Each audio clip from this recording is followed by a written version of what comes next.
感谢中华开心慈善协会印居法师我们带来的诵念。Thank you, Venerable Inju from Chinese Cheerful Benevolent Association. 我们这个印居法师啊，可以说是我们佛教的 Silang Diang. She is a Buddhist Silang Diang, the diva. The reason I'm standing here is because yesterday we just received an email from Professor James Robertson. He is teaching at Harvard and also right now is the director of Yanjing Institute. He was supposed to be here and present his lecture. Of course, 1 week before the conference, he sent me the email that his mom was in the critical condition. And yesterday, I just got the email again that his mom passed away yesterday. So that's why I'm thinking before today's meeting, it would be great that we all get together and kind of do some reflection and also silent meditation. So I would like to invite some of the Buddhist leaders from Tzu Chi. We were so lucky and honored to have two CEO, CEO of the Tzu Chi, Yan Bowen 先生, and then also He Risheng, and also Tang Lao Shi. Yes. So this is also, they are also our co-organizer. 那个印居法师还在吗？也可以出来一下哈。So our Buddhist organization on behalf of the Buddhist community, 你可以站在这边没关系哈。So we would like to do a silence, just silence meditation for a minute. We would like to reflect Mrs. Robson, James' mother. If we think about her life, she was able to raise an excellent scholar and with a strong leadership at Harvard. I think that she should be very proud of her son's achievement. And of course, we also would like to pray for she have a good rebirth. So in Buddhism, we always said, 愿生西方净土中，九品莲花为父母。花开见佛悟无生，不退菩萨为伴侣。So may her reborn in the Pure Land, and Pure Land, not just in Buddhist Pure Land, and also will be nourished by the positive energy. We said the lotus energy. And so to realize the truth of no birth and to have the Bodhisattva as a company who are without regression. Okay, so that's the literary translation of this gatha. So now let's, if you may, you can sit upright and let's join palms and silent. Close your eyes, silent meditation, and do some reflection and prayer.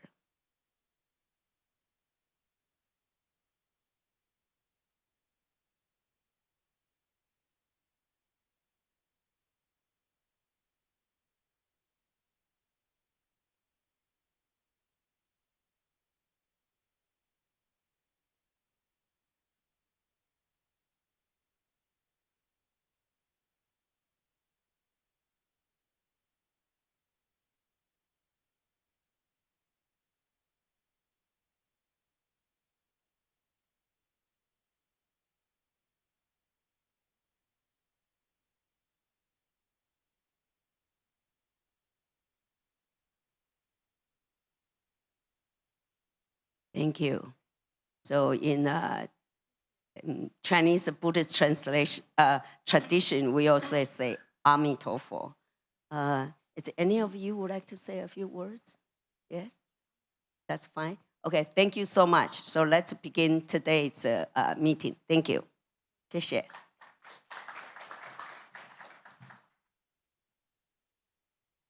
Good morning, everybody. Thank you to Venerable Ifa for these words on behalf of Professor Robson.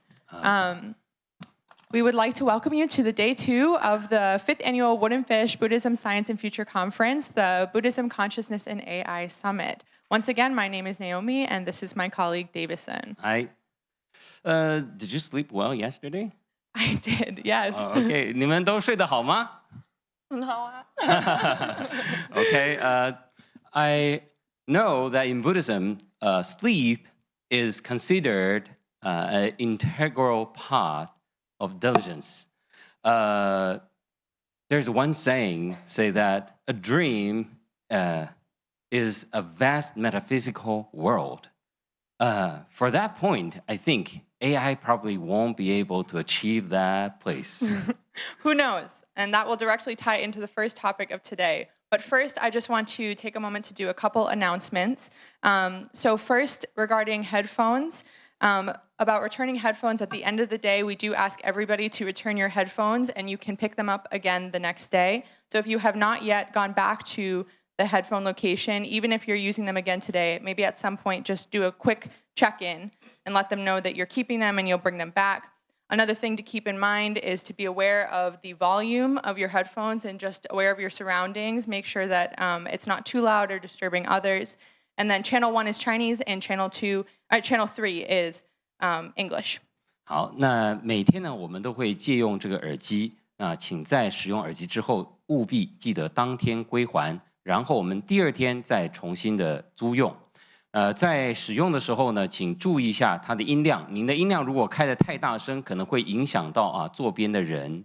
那再来呢，就是频道的部分，第1频道是中文啊，第3频道是英文。如果你要做切换的话可以做这样的切换。Another thing that I'll mention is also about the parking slips. So just be sure that there are no errors on there, or you will have to visit the first floor. And also the deadline for those today is 3 p.m. and for tomorrow is 11 a.m. 好，如果大家有开车自行前来圆山大饭店的话呢，请记得在我们的报到处领取这样的一个单子，并且将资讯做详细的填写，在今天下午3点以前缴回我们的报到处，这样可以确保大家的车子可以不用缴费就可以离开。Finally, there were a few items that were left in the hall yesterday. So if you are missing an umbrella, a red pen, chopsticks, a bag with a book, or a room key, please see our registration desk outside. And also, the hotel found a phone in one of the cafeterias. If you are missing a phone, you can just head down to the first floor, and they'll help you out at the help desk. 好。有一些东西大家可能遗忘在会场，那所以如果你有发现你昨天有忘了带回去的一些东西，那请到会场的这个报到处去询问。那我们也有发现一只手机如果你突然发现手机好像没有发现到在身上的话，那它应该是在1楼的柜台的这边可以去询问我们有发现一张这个房卡如果你的房卡有遗失的话，那请到1楼来做洽询。Okay, finally, let's dive into our first panel topic. It is AI and Buddhist metaphysics. It's discussing Buddhist metaphysical concepts such as karma, consciousness, intelligence, and as they relate to AI. During this panel, we will hear 4 panelists speak. Then we'll take a 20-minute coffee break, 2 more panelists, and then we will have a Q&A session. 好，我们呢今天会有总共6位学者呢为我们来进行这个议场。那前面的一部分是4位学者后面会有2位学者中间会有一个休息的环节。我们这一次的主题是 AI 与佛教形而上学。那在整个报告完之后我们休息之后会有一个 Q&A 的环节。Let us please welcome the moderator of our 3rd panel, Dr. He Sheng. Deputy Director of Tzu Chi Charity Foundation, to come up on the stage. 好，现在让我们掌声欢迎主持人慈济慈善基金会何日生副执行长为我们主持。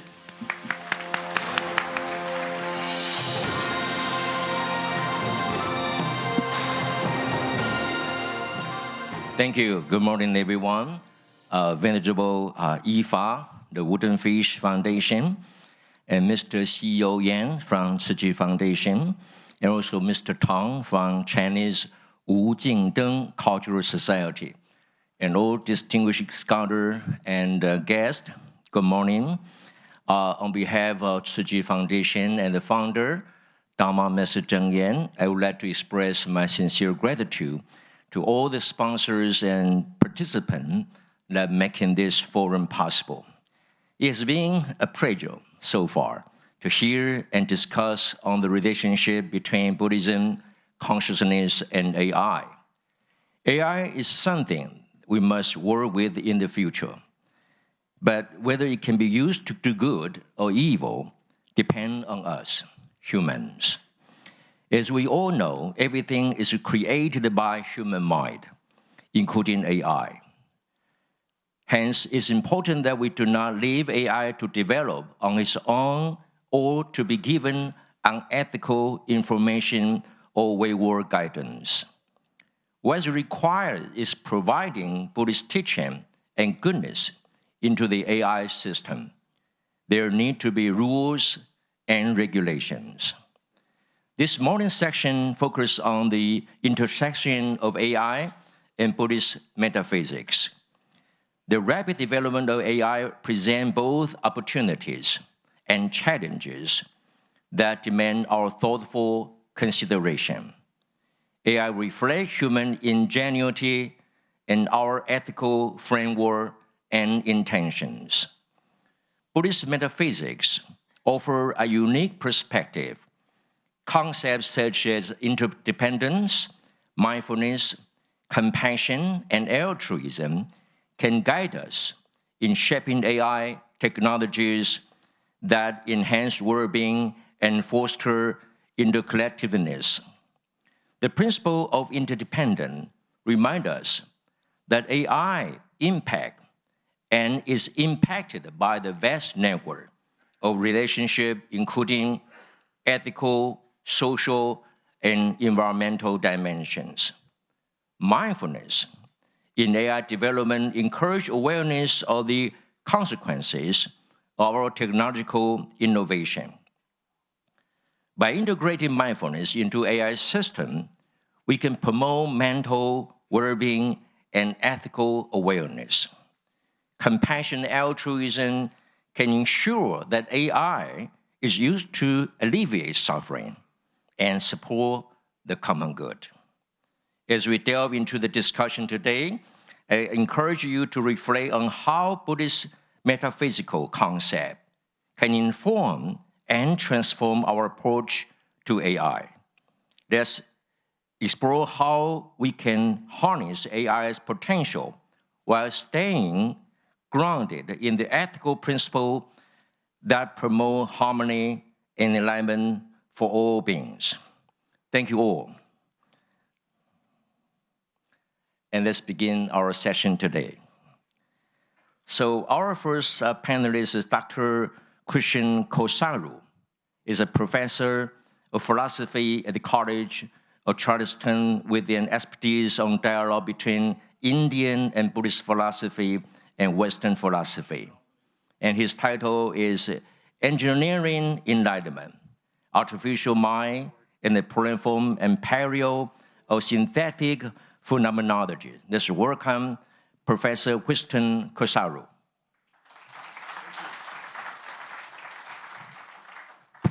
Thank you for that wonderful introduction, and thank you for the invitation, Venerable Yifa. Also, thank you for your wonderful and very moving eulogy to Professor Robson's mother. That was very moving. Thank you. So, in the interest of lightening up the mood a little bit, so the title for my talk in the program is different than the one I'm giving here. There have been some last-minute changes. So I'm going to be, I want to direct your attention to the question mark there in the title, Engineering Enlightenment, because we're going to come back to that. So In preparation for, is this working?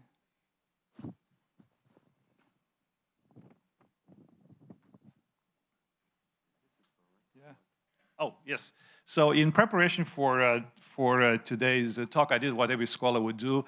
I consulted ChatGPT, if I can get it to work.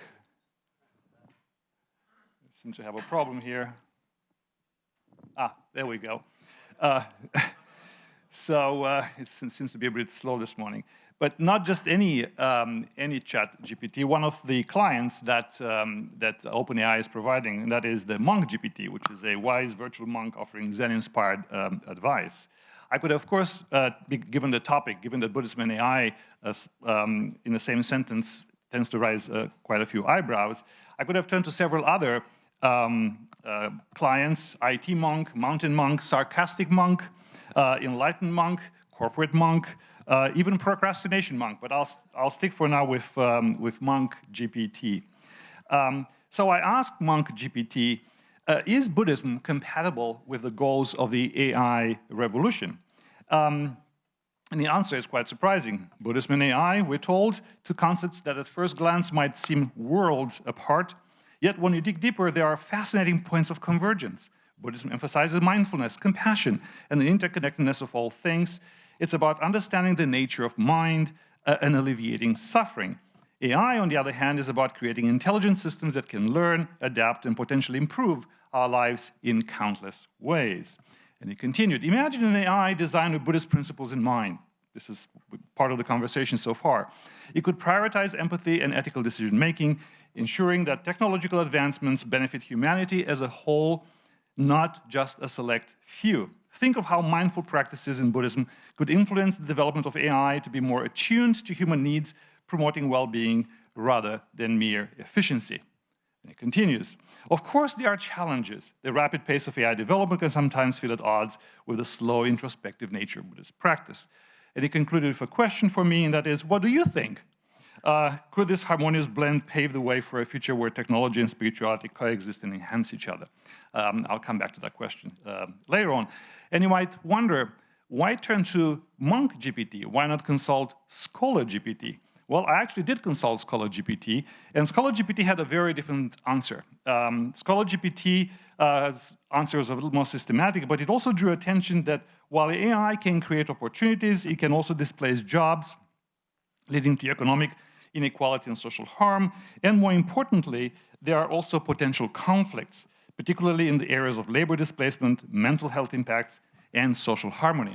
It is really hard to, one has to remember sometimes that these are just randomly generated linguistic patterns based on the system's training data that really have they're just based on maps of its syntactic rules with no reference to meaning, but it's nonetheless very, very impressive. So the context for the talk I'm going to be presenting today has to do with a conversation that I had recently in print with a colleague, a fellow philosopher of mind, Susan Schneider, who is the author of this book, Artificial You, in which she brings certain elements of Buddhist thought, Buddhist philosophy, in particular Buddhist philosophy of personal identity, in the dialogue with contemporary discussions about the scope of AI. And she's presenting us with a wonderful, interesting scenario here. So it's no longer 2024, it is actually 2045, so fast forward 22 decades or so.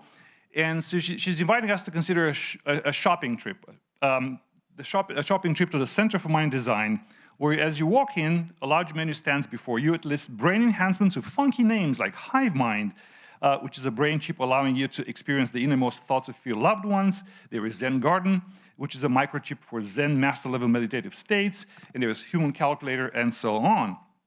More interesting is the fact that, as Schneider argues, like human philosophers, alien thinkers, she's inviting us to sort of push the frontier of this thought experiment and project ourselves even in a more distant future.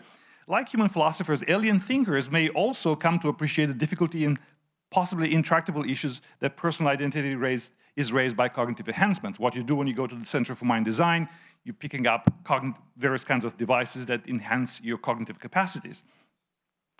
And here she turns to the Buddha and to the British philosopher Derek Parfit. She says, perhaps in some other distant worlds, philosophers like Buddha and Parfit concluded on reflections, on the reflections similar to those of Parfit and the Buddha, that there's really no real survival, in part because like the Buddha, Parfit subscribed to a conception of personal identity based on the aggregate model. And so not believing in a self, in an enduring permanent self, they opted to constantly enhance themselves and to upload themselves in ever more sophisticated systems, computer systems, artificial systems, and so on. So in response to Schneider, I point out that this rather simplistic, almost cartoonish understanding of the scope of Buddhist philosophy of mind, particularly as far as conceptions of personal identity are concerned, can be rather problematic and perilous.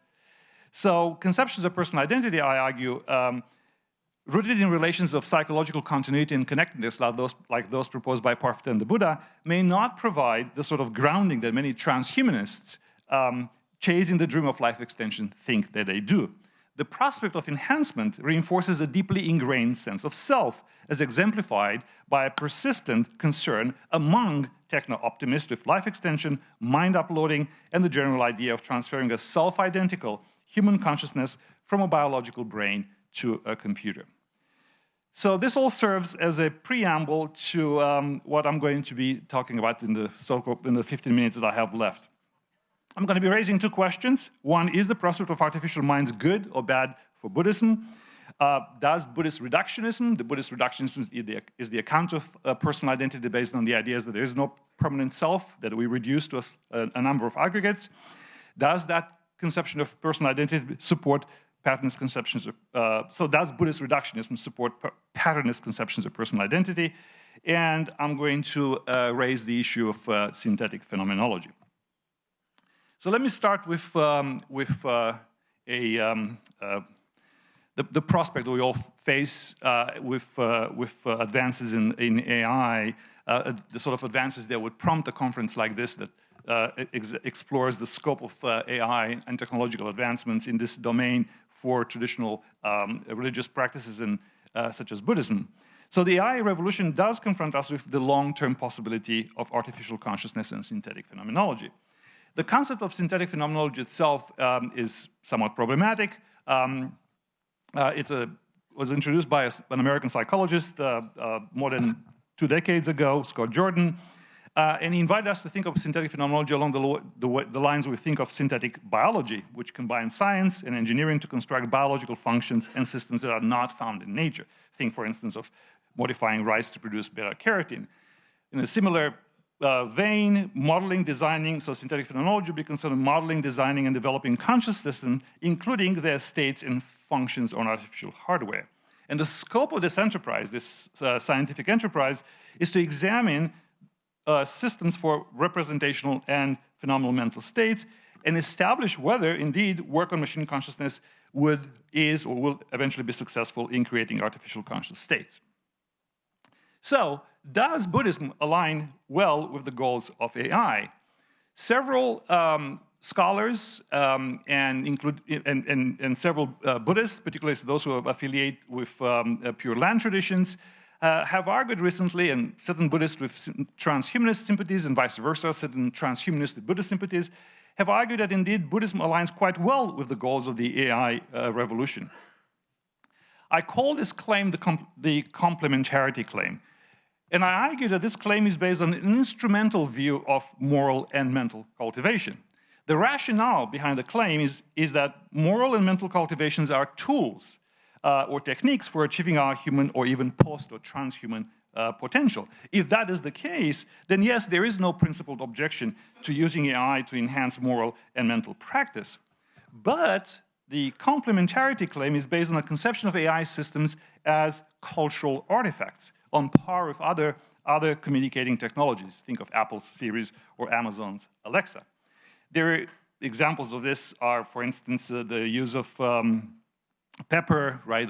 to perform funeral rites in Japan, or the more famous case of Mindar, right? I think one of my colleagues is going to talk about Mindar later on today. So that's not the aspect of AI that I'm really focusing here, since the talk is on artificial minds rather than AI proper. The questions that concerns me here is whether AI systems as precursors to AGI are compatible with the goals of a Buddhist practice. The prospect of AGI means, of course, artificial minds exhibiting the full range of human cognitive and conscious capacities. And of course, as many argue, such systems would pose a serious existential threat. The question is whether Buddhism is immune to such threats. And the second question that I'm going to be, hopefully, I get a chance to address is whether the goal of creating synthetic consciousness is compatible with Buddhism. I will have an argument against that claim, and one on its support, and a rejoinder. So many of you are familiar with Masahiro Mori's uncanny valley hypothesis, the Japanese roboticist who almost half a century ago came up with this idea that as we are beginning to design robotic systems that resemble humans or appear human, we seem to be excited and warm up to the prospect until they begin to be very similar to humans, at which point our similarities our enthusiasm gives rise to, it's replaced by sort of an uncanny and unsettling feeling. But he's also known for having argued that as a Buddhist and as a scientist, that there is such a thing as a Buddha nature inside the robots. So that is, he thought that robots have the potential to achieve Buddhahood. I'm going to leave that claim to the side. I'm going to just say one more thing about this uncanny valley hypothesis. He basically said, well, there's one way to avoid that trap, in some sense, of making robots seem uncanny to humans. That is sort of having this creepy feeling as they approach human-like abilities and looks. And he said one way to do that is to design them so they don't look, so stay clear of the so-called valley, as he articulated. And his suggestions were that we build them not to resemble humans. So in some sense, you could say that Hiroshi Ishiguro's latest android goes against Mori's suggestion. So he would prefer that someone like Pepper, it's sort of a much more approachable way to think of robotic systems that don't really, are not affected by that psychological attitude. So let me say a few things about reductionism and the patternist conceptions of personal identity that inform this conviction that Buddhism and AI share common goals. And here I want to first say a few things about Buddhist reductionism proper and about patternism. Buddhist reductionism is what we philosophers, those of us who work in philosophy of mind and Buddhist philosophy, refer to when we talk about Abhidharma. The idea is that a reductionist account of human identity reduces the individual, the person, to a collection of aggregates, and they reduce even further. It's what we refer to as mereological nihilism, where eventually reduction reduces to the most sort of primitive building blocks. The whole idea is to work against the conception that there is such a thing as an enduring self. But Buddhism is also host to a tradition of personalism that didn't really fare quite well historically. To a rich tradition in philosophy of mind, where much of the debate revolves around the idea of self-awareness, particularly the nature of self-awareness, whether self-awareness is reflexive or irreflexive. And as with the awakening of faith tradition, of course, we have a rich literature on the Buddha nature. All of this is just a short way of saying that Buddhism is very much friendly and germane with a conception of personal identity as involving patterns. Patternism, as it is understood today, is a conception of personal identity based on the software approach to the mind. And it claims that the mind is simply a software program running on the hardware of the brain. It's a set of algorithms that the brain implements, and these algorithms are something that different subfields of cognitive science seek to describe. The question, of course, is whether Buddhist reductionism provides support for this patternist conception of personal identity. You might ask, what motivates patternism? And what motivates it is the possibility of describing and modeling the brain's function computationally. And the idea is that if it can be described and modeled computationally, well, we can in principle conceive of a way of uploading it to a non-biological substrate, a computer, for instance. And this is precisely the idea that futurists like Kurzweil have been popularizing for several decades now. He's got a book that's coming out, I think, just in a week or so, warning us that the singularity is even nearer. Well, it was not near enough. Now it's getting even nearer. But patternism, of course, is problematic. It confronts a personal identity dilemma. Beyond just the many issues of patternism, Kurzweil's understanding of brain science have been called into question by many of his colleagues. Indeed, many have argued that the brain itself is not computable. My colleague Evan Thompson made that case yesterday. Even sort of rhetorical questions, reverse engineering the human brain, really. Furthermore, there is sort of a wide consensus that we don't yet have a current theory of consciousness that's agreed upon by all people in the field. And many of you who may be familiar with debates in consciousness studies, there's a rather rousing, interesting sort of session at the last year's Association for the Scientific Study of Consciousness conference in New York City, where the neuroscientist Christoph Koch lost a wager, a 25-year-old wager to David Chalmers. The wager 25 years ago was that in 25 years we will have a theory of consciousness that's agreed upon by all of, at least by the majority of scientists in the field. Well, we don't have that, so he lost the bet. I think he won a sort of a bottle of, or a case of wine or something like that. Anyway, so I'm not going to have time to go into some of the reasons that inform the patternist conception that Kurzweil's referred to, but it has to do with the decades old research on the columnar organization of neural networks.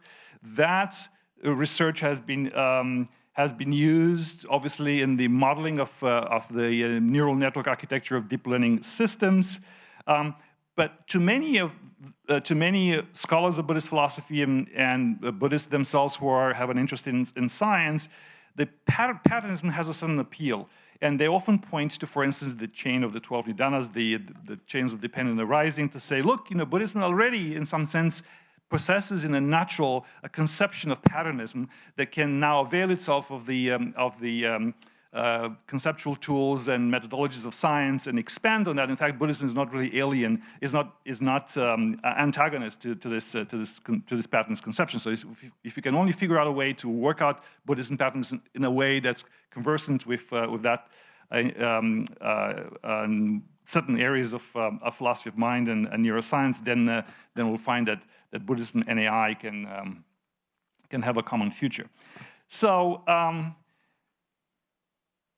now I'm not going to have time to say much about the Buddhist personalist, but I do want to say one thing, and that is that for the Pudgalavadins, the so-called Buddhist personalist, the notion of the person is essential because we could not really give an account of human agencies. Particularly, we couldn't give an account of what the aggregates that we presumably reduce to do, or when they act together. We couldn't really give a proper account of agency because we are primarily agents. We're the sort of things to whom we can attribute deeds and intentions. And we're also conscious subjects. And so much of the discussion in Buddhist philosophy of mind in classical India, and eventually as Buddhism moves across to East Asia, concerns this debate about how it is that we can account for personal identity, for agency, for intentionality, for consciousness, if we're wedded to this reductionist account of persons. So what I propose in my article in response to Schneider is a view of persons as dynamic unities rather than as mere collection of parts. That is, I propose a functionalist account of persons. Persons are essential if we're to give a coherent account of who we really are. So, for instance, if we want to understand what categorizes something as killing rather than simply the rearranging of material elements, we need a conception of intentional actions. We also need a conception of ourselves as agentive and self-disclosing wholes. There is a huge blind spot on experience. I won't have time to go into that, but I will say a few things about synthetic phenomenology and give you the final two arguments.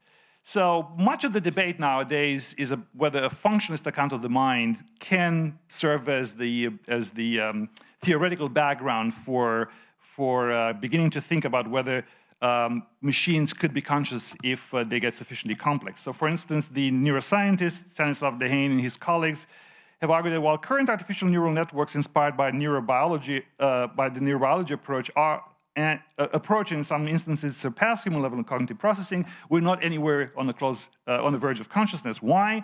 Because computations implemented by current deep learning networks correspond mainly to non-conscious brain operations, and so the systems behave as if they are conscious, but they're not really conscious. Nonetheless, they recognize that such functional accounts leave aside the experiential aspects of consciousness. So there are limitations to these research programs. I don't really have time to go into that. But I want to return to the complementarity claim that I articulated at the beginning of the talk, the idea that Buddhism aligns well with the goals of the AI revolution, and offer two arguments in conclusion and one objection. Here's the argument against the complementarity claim. Listed in a series of premises. The primary goal of the AI revolution is to create artificial minds capable of human-level intelligence. Artificial minds would in principle exhibit synthetic phenomenal qualities. The presence of synthetic phenomenology means that such minds would be capable of suffering. Therefore, mass production of artificial minds means increasing suffering on an industrial scale. The goal of Buddhism, on the other hand, is the elimination of suffering for all sentient beings. Therefore, the AI revolution is counter to the goal of Buddhism. Now, you might look at this argument and might say, well, okay, that sounds interesting, but I don't like that premise 3 there, this idea that the presence of synthetic phenomenology means that such minds would be capable of suffering. What about you change that premise to something like artificial minds by design will be capable of countering the negative phenomenal qualities and developing positive ones for themselves and in human-machine interactions. Therefore, rather than the goals of Buddhism being at odds with that of AI, the AI revolution is complementary to the goals of Buddhism. That's all fine and good, but I'd like to offer a further objection here against the complementarity argument. AI systems capable of human-level intelligence will no longer be simply tools. Rather, they will resemble agents and beings. Programming AI systems to exhibit agency means programming them to be autonomous. Autonomous systems face the problem of alignment. How can we build AI systems that are both autonomous and aligned with human interests? Whose interests are those? Those are the corporations, the state, the military, the dominant religion of ideology. So call this the complementarity objection. Again, my time is up here. So I leave you here with the objection. Thank you. Thank you.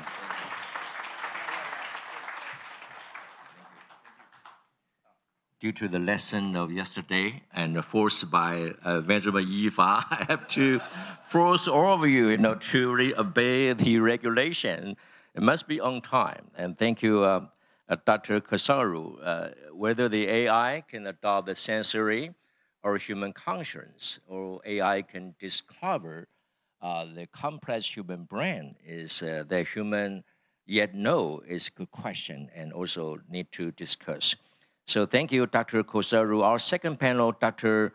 Robert Shaw, is a professor of Buddhist study at the University of Berkeley and specializing in topic from medieval Chinese Buddhism to Buddhism modernism. And his topic is, can AI meditate and why it matters? Let's welcome Professor Shaw.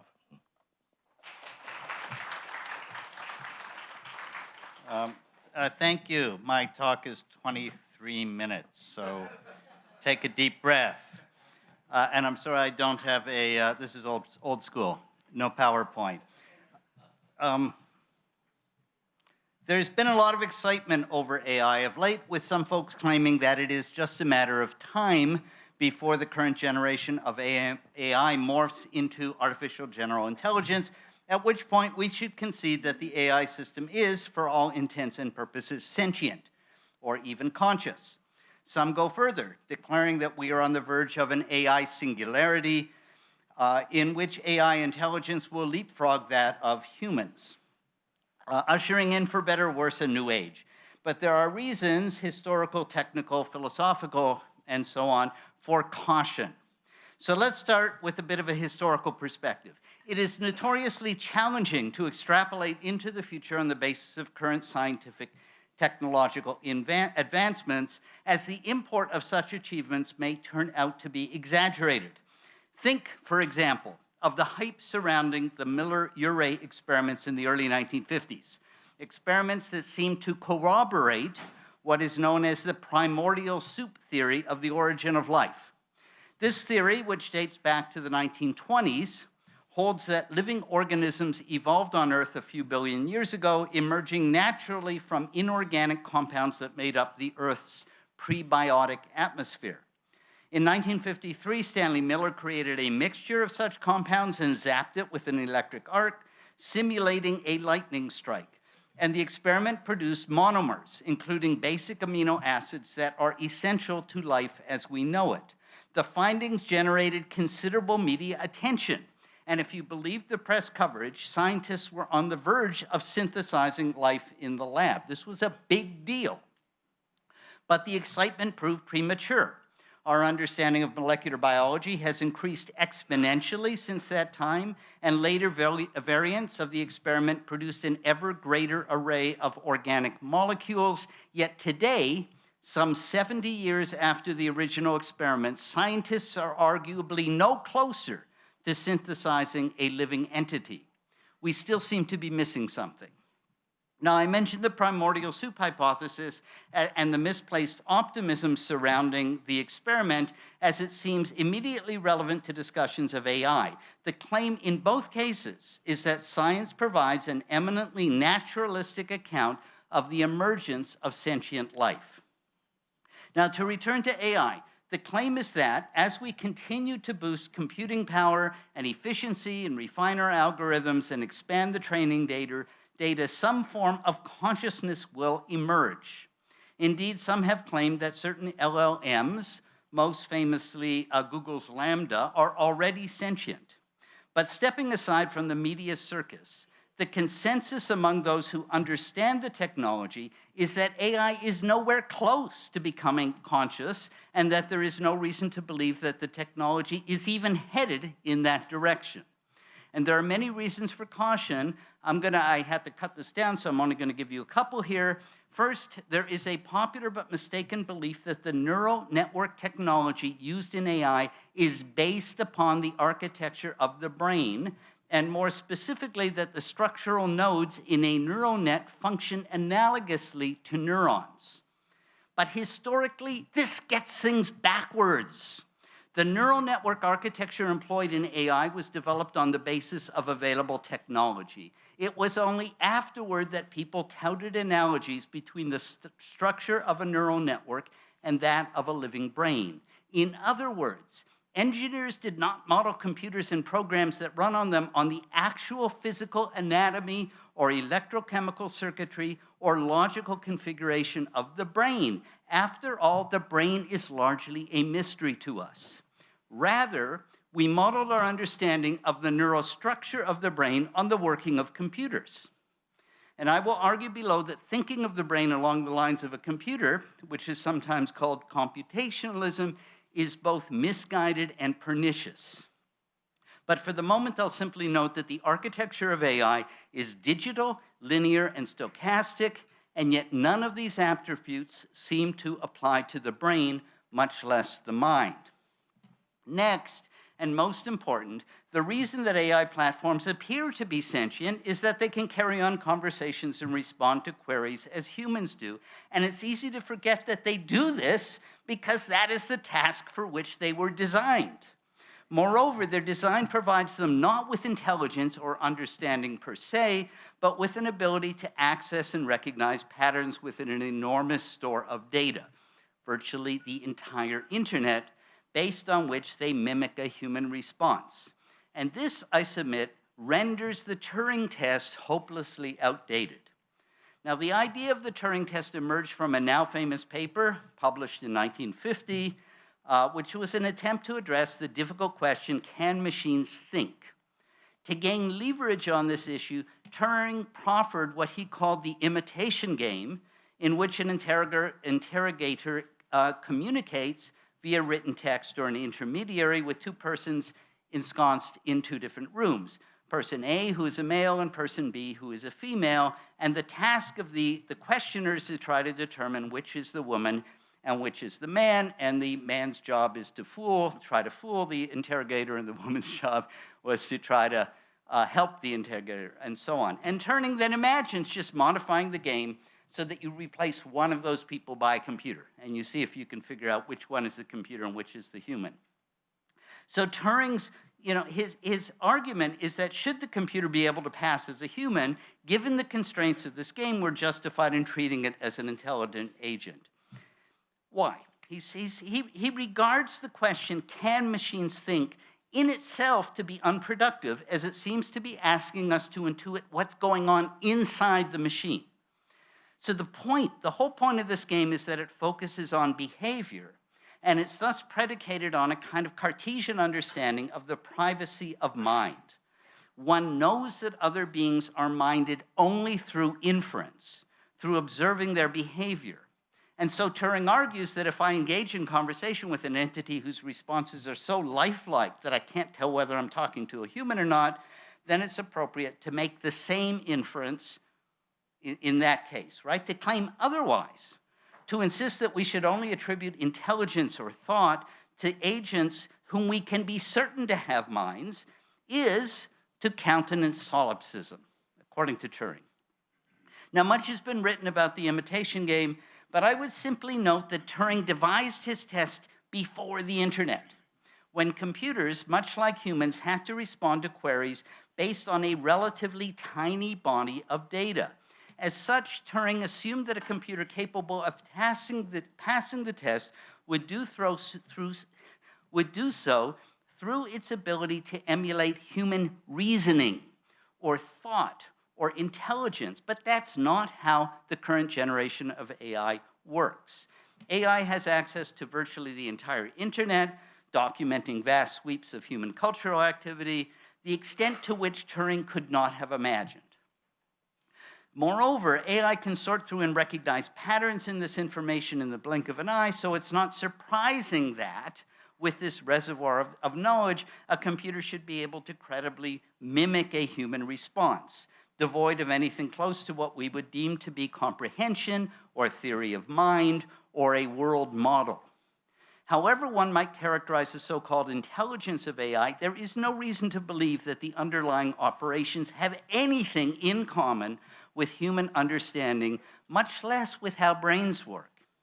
Now, this is not to say that AI is not a transformative technology that will have far-reaching consequences.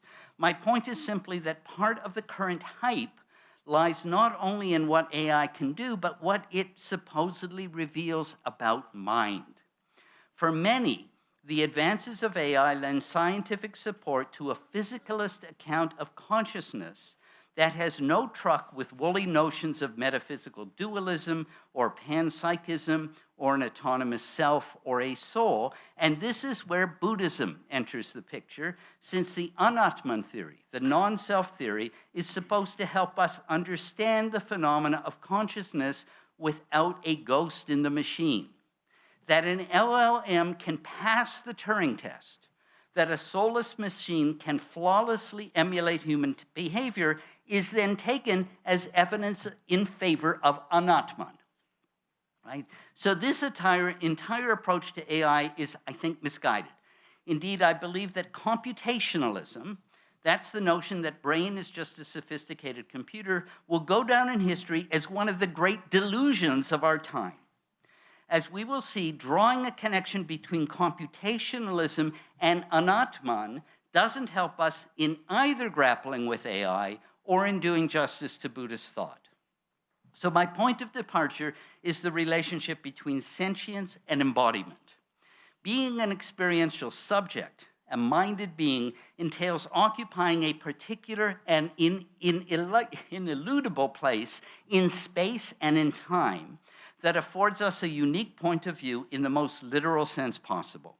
It is precisely that I have a singular and ultimately inescapable vantage point that makes me me and not somebody else, right? This is actually the heart of the early Nyaya critique of the Buddhist Anatman theory. the locus or the place from which I take in my surroundings, this here and now, is not so much a place or location in the world, but rather that which discloses the world. It establishes a ground, a horizon, a spatio-temporal extension. So in his poem, Burnt Norton, T.S. Eliot famously dubbed this locus the still point of the turning world, which he says is neither flesh nor fleshless. And T.S. Eliot continues, he says, except for the point, the still point, there would be no dance, and there is only the dance. Now, Eliot was a serious student of Kant, and this still point is arguably riffing on Kant's claim that space and time are not given to us from without. They're not retrieved from the content of our sensory data. Rather, the apperception of space and time logically precede phenomenal experience. In Kant's lingo, they are pure intuitions or synthetic a priori knowledge, which is necessary to give cohesion and structure to the sensate world.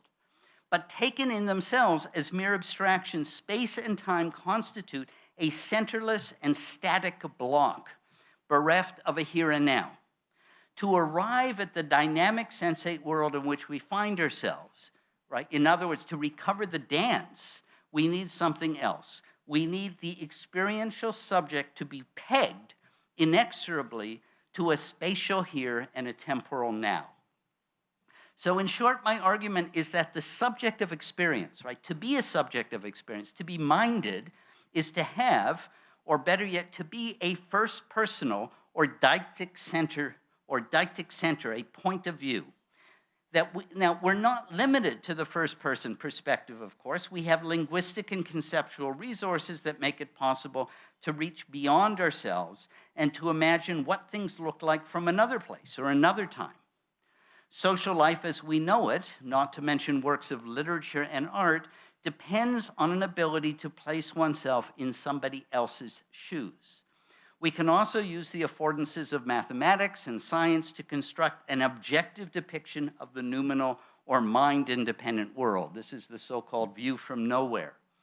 The ability to navigate among disparate third-person perspectives is the very foundation of scientific and humanistic learning, but one can't entertain a third-personal point of view without the deictic center.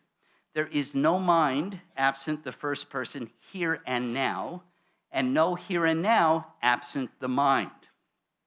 Now, whether one thinks of AI in terms of software or neural network architecture or as the machine or machines on which the software runs, it is not embodied in the sense that I'm using the term here. Evan Thompson made the same point yesterday. There is no a priori deictic center.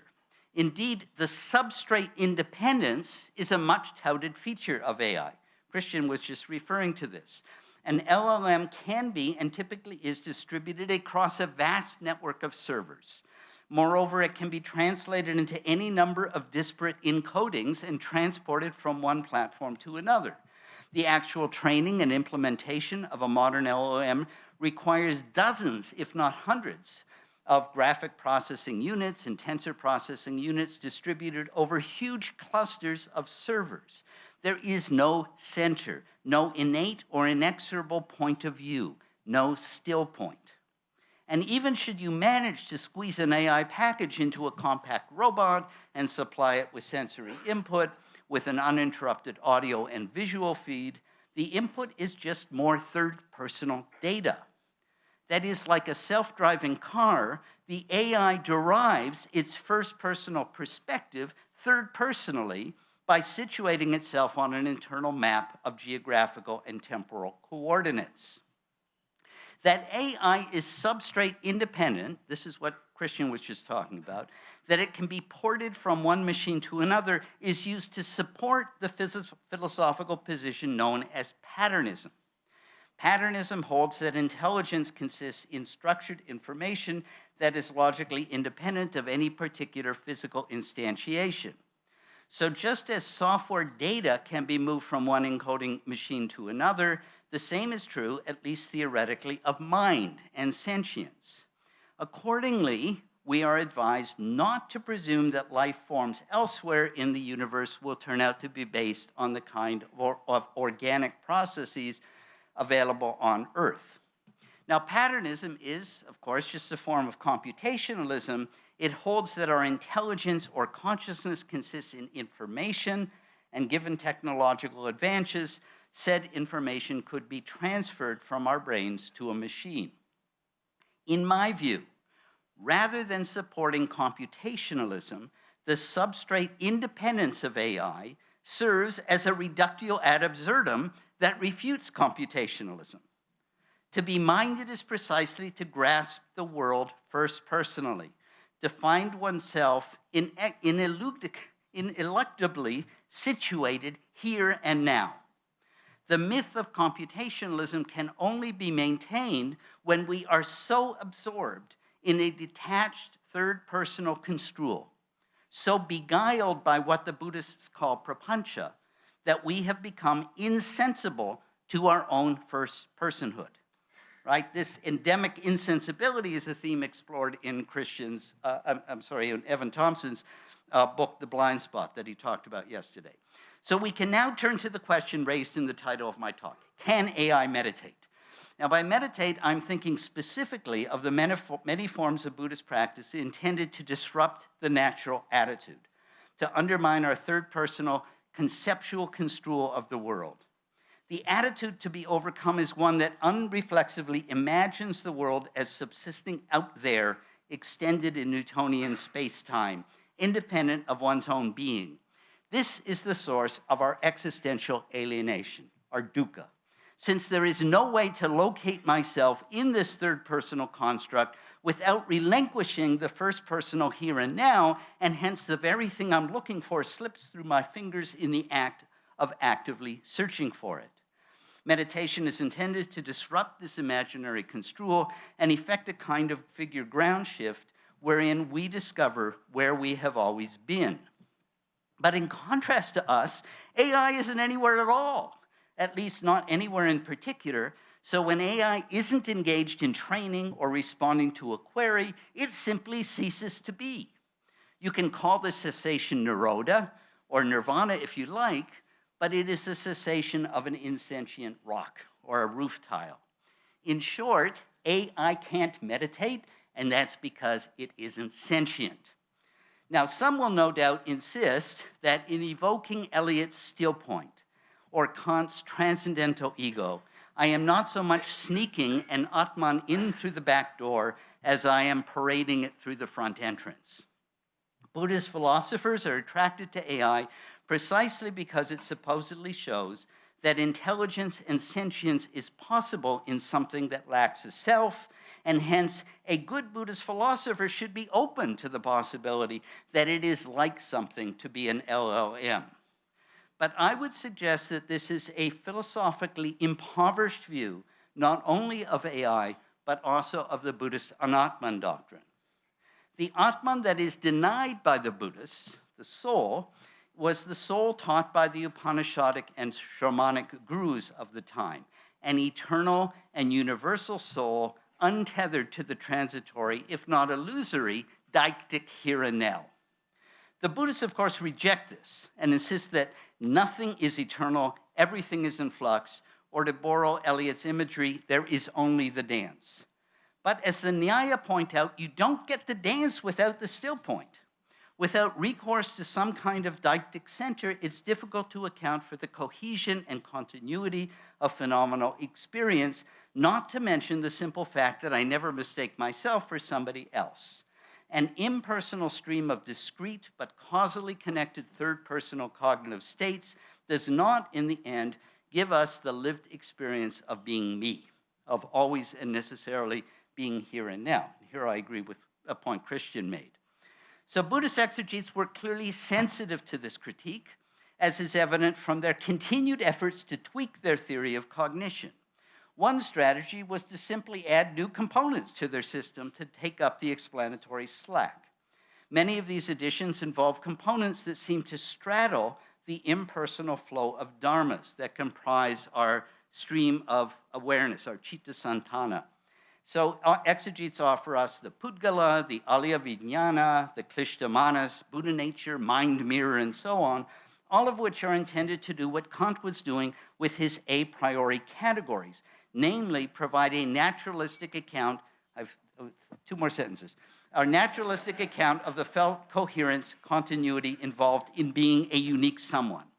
Of course, for Buddhist traditionalists, these innovations look suspiciously like a heterodox Atman, and the legitimacy of these innovations has remained a subject of intra-Buddhist debate down to the present day. But those who defend these innovations recognize the limitation of an approach to Anatman theory that renders us mere determinative machines or biological AIs whose nature and experience can be fully explained in terms of causal interactions among dharmas. In short, for Buddhist thought to remain philosophically compelling, we need an account of Anatman that doesn't, intentionally or unintentionally, blur the line between us and AI. Thank you. Well, thank you. Very inspirational. I'm reluctant to stand up, but still carry my duty. Thank you, Professor Shaw. And the next panelist is Dr. George Northoff, a professor of medicine at the University of Ottawa, with a focus on intersection of neuroscience, philosophy, and psychiatry. His title is Meditation and the Self, Why AI Cannot Yet Show Non-Dual Awareness. This is welcome, Professor Northoff.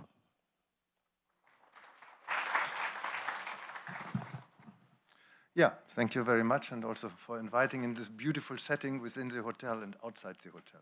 Thank you very much.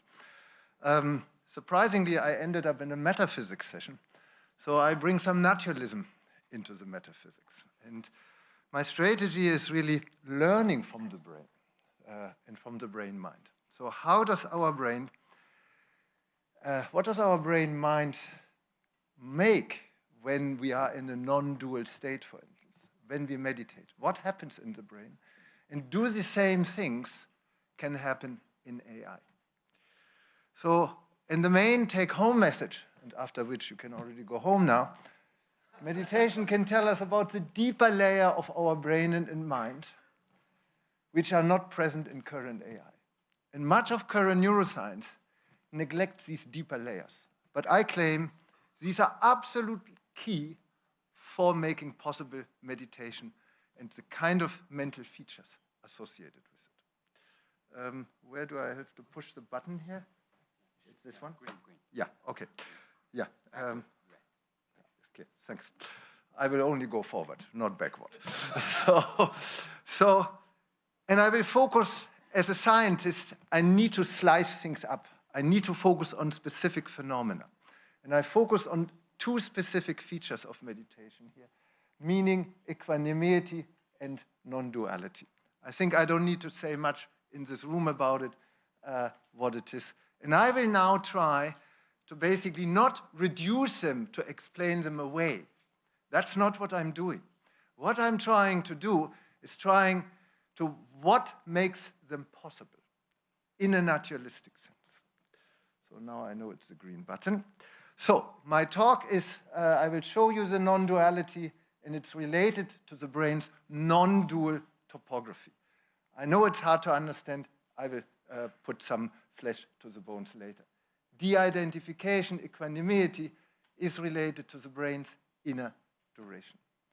And after that, I will basically say, what does this imply for an intrinsic subjectivity or point of view?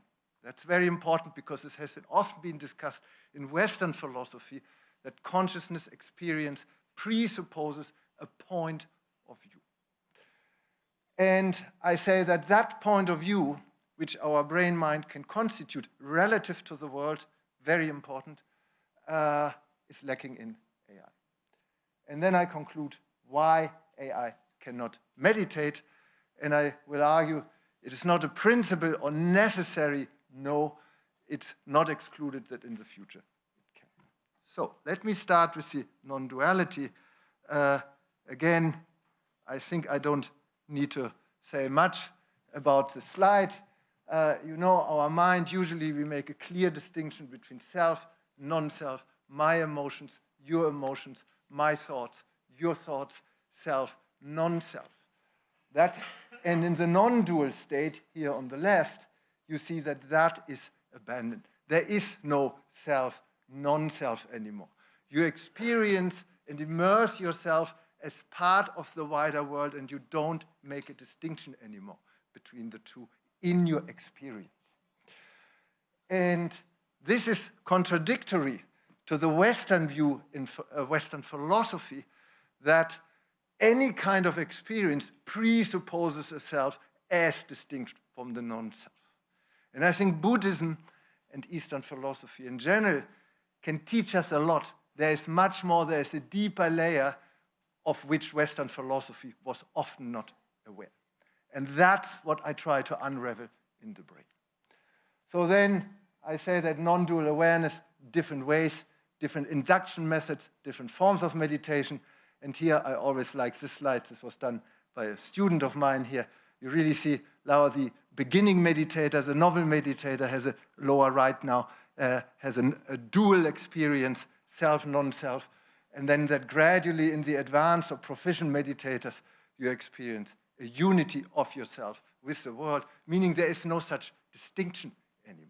The necessary, now put in a very Kantian way, the necessary conditions for the possible distinction of self and world, inner and outer, are no longer given in such a non-dual state.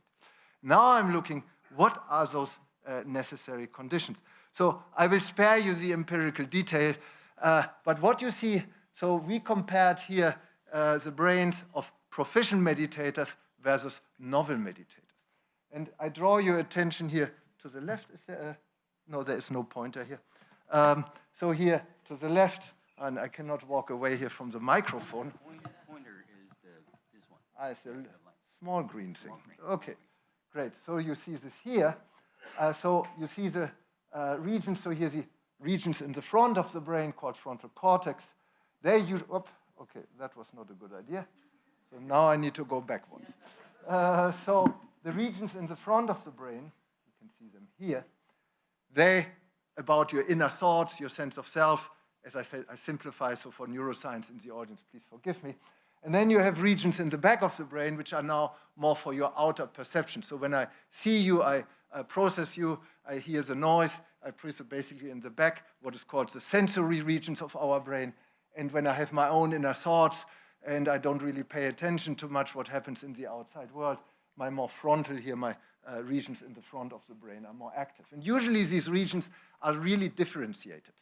They're very much connected with among themselves here, the regions in the frontal cortex, and very much connected here in the back. But they're not so much connected with each other in the normal, non-meditative or novel meditative state. Now what you observe, and that's basically what you say, it's a dual topography, it's a dual organization of your brain. Really, that's an intrinsic feature of our brain. Then in the proficient meditator, you see here, it's suddenly, those regions are very much synchronized with each other. Yeah, there's no principal difference anymore. And if you're highly synchronized, you don't make a difference anymore. Yeah, when I'm synchronizing with the rhythm of the music, then I don't experience a difference. There is the music, this is me. And even better, that synchronization gives me a feeling of groove. And that, I think, also happens in meditation due to this non-dual reorganization, topographic reorganization in the brain of the proficient meditator, so that you can literally observe, meaning they process any external input or any internal thought no longer as different from the respective other one. They synchronize with each other. So I don't make the difference anymore between inner and outer in my experience. So, and interestingly, the same happens with our self. Our self has within itself different layers. These are associated with different regions in the brain. It's a nested organization.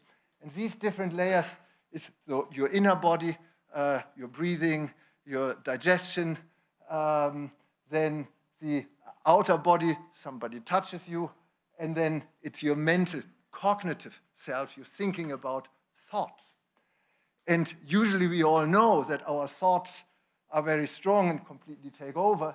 And exactly that's what you see in the brain too. These regions are very strongly activated relative to the regions of the inner body, except, of course, when you eat the good Chinese food. And now, what happens with these regions in proficient meditators? You see that suddenly the regions here, the intro and extroceptive regions, which align yourself to the external world, become much stronger. So you have a much stronger interface with the environment. So meaning you experience yourself as part of the world as a whole. You immerse yourself, and your brain is topographically reorganized, and that really gives you a non-dual experience, whereas here is a non-dual processing. So, coming basically to the cells, that's why we say in the meditators, you see a topographic reorganization of the brain from dual self, non-self into a non-dual topographic, need to go back, organization. So, and that's usually unconscious. We are not aware of that. That is still in us, but in meditation, you lay bare that deeper layer of your brain mind. That's why I always like to make this iceberg. Basically, you unravel something which is sort of shifted into the background, and you shift that into your conscious foreground experience. And you do that by, this is not indicated here, by detaching from the contents of your emotions and cognitions. So, now I hope I gave you an idea that non-duality is shared by your experience and your brain mind. Yeah? So it's a spatial topographic organization. Now, what do I do with de-identification? So let me go to the next slide. So equanimity. So trust me, I was long struggling what to do with that. And we have a collaboration with people in India. And so you de-identify from internal mental content. So the mental contents, I always like to bring that image, and I'm sure you have much better one, like there's a ship passing by, but I don't get glued to it. My thought contents are just passing by like the ship, or the emotions passing by, and I'm not attached to it. Yeah? So I de-identify. So how is that possible? So the idea, and we read some literature, it is really, if something is passing by very short, has a very short duration, then you have a lower likelihood of following and attaching yourself and identifying yourself with it. So then we said, okay, maybe for de-identification, there's a temple basis. Maybe that your internal attention to your thoughts is shorter. Now look at meditation techniques. That's exactly what you do. For instance, in breathwatch, you shift your internal attention from your internal thought content to your breathing rhythm. So meaning, and by that, you shorten your duration that you can attach or identify yourself with the thoughts. So maybe de-identification or equanimity is about a temple feature, is about duration. And now then we said, okay, if that is so, then maybe, and use the usual way what we do, maybe it's also about duration in the brain's activity. Because the brain has its own different time scales. Time scales are about duration, shorter and longer. If you recruit shorter time scales while thinking, you have a lower likelihood of identifying yourself with your own thoughts. Now, just I give you the example. If I talk, let's say, 40 minutes, I know you will not allow me, I will force you to have a higher degree of, hopefully, to identify and follow what I'm talking. But if I talk only 5 minutes, I'm just like a fleeting thought, and okay, I have no idea what Nordhoff said. Yeah, I hope that's not the case. So, now, how can we measure that? And we can measure that indeed. So here, first, this is a group of 3 different groups of meditators, novel, medium, and advanced, and controls. And you see first, we measured there's an equanimity scale. There's a scale for meditation where you can test meditator. And we really wanted to see, do these advanced meditators really show higher degrees of equanimity? So just testing whether that is really true. And fortunately, good for the advanced meditators, that was the case. You can see that here here they have a much higher degree of equanimity, the advanced meditators, compared to the novel and the controls. And you can really see a parametric curve. You see this here again, same thing. So then we ask, in the same scale, there's also a non-duality subscore. So then we ask, how are non-duality and equanimity related to each other on the purely phenomenological or experiential level? And you can see this here. So we had a non-attachment scale. It's basically a scale. It's a trait feature, how much you attach yourself to your environment, to thought contents, these kind of questions. And what we saw, so this is a trait feature that impacted equanimity, but through non-duality. So the more similar you experience internal and external, the more likely you are prone to de-identify yourself. I think this is a phenomenological generation, how these experiential features relate to each other. Now, the interesting thing, what happens in the brain? Remember, the idea was internal attention. The duration of internal attention is shorter in the high equanimity and de-identification state. So now we measure duration in the brain. How can we measure duration in the brain? Basically, how much a certain neuronal activity lasts. Yeah? So how much my silence lasts.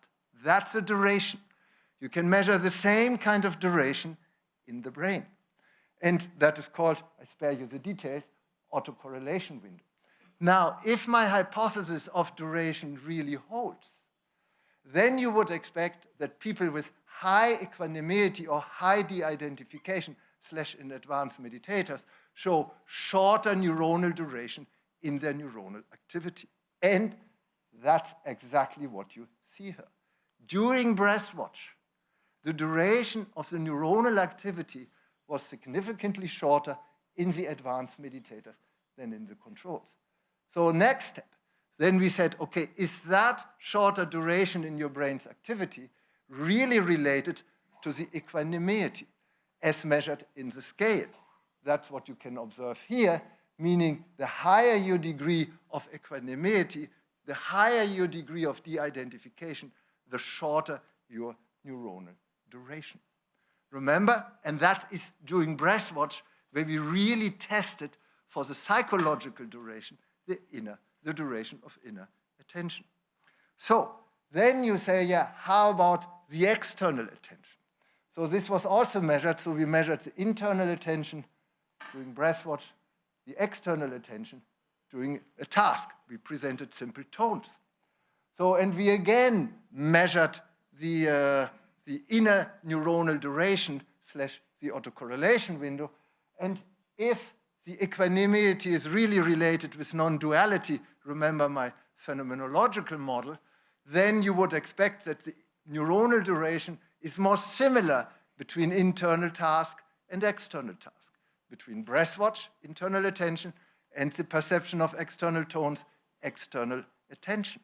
So that they're more similar, that you do not make the difference anymore, and that's exactly what you could see.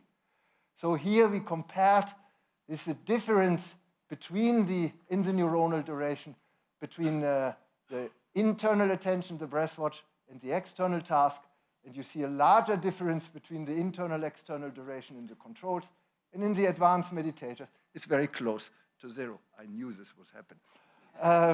So you have the same neuronal duration for internal and external attention. That, of course, because our experience, our consciousness is time-based, of course you say, there's no difference anymore. That's your experience of non-duality. So now, then you want to say how these neuronal duration relate to your psychological or phenomenological experience. So here we test the difference between internal and external neuronal duration relate to equanimity through non-duality. So here you see the intricate fact that this is really, it's about time features. It's about temporal features of your brain, and these are manifest in corresponding ways in your experience. We call that common currency. Now, I know I have only 3 minutes, so what does this mean for your consciousness? There's a deeper layer, what is called a point of view which locates us within the world. There's an ecological background layer in our brain mind and an ecological point of view. My point of view is not here in my body or in my brain. My point of view is between you and here my organism. If this room were very different, were much larger or much smaller, my point of view and my subsequent experience would be very, very different. So we are intrinsically relational. And meditation lays bare that deeper relational layer. Yeah? This, what I like to call neuroecological layer.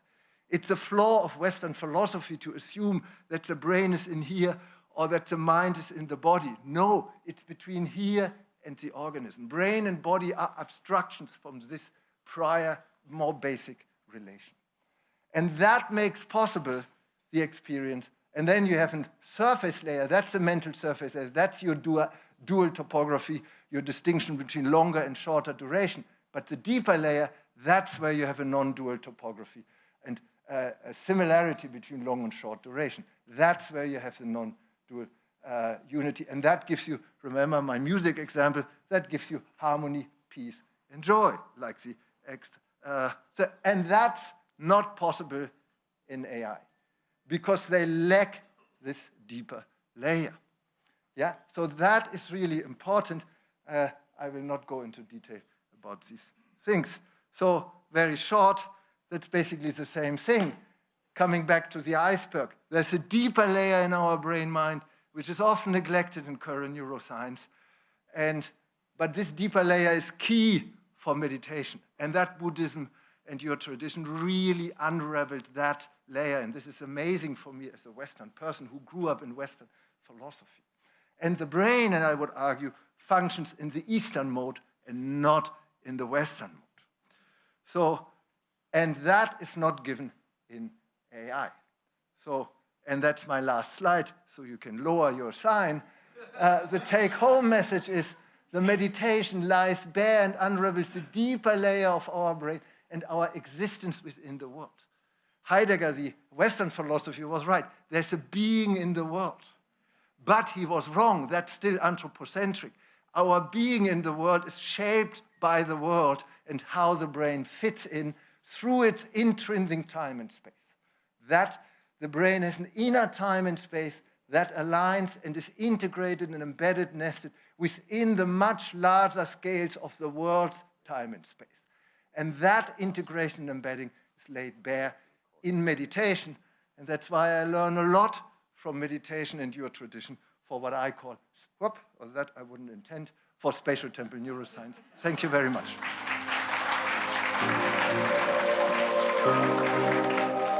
Thank you. Listen to Professor North's speech is a moment of myself as non-duality.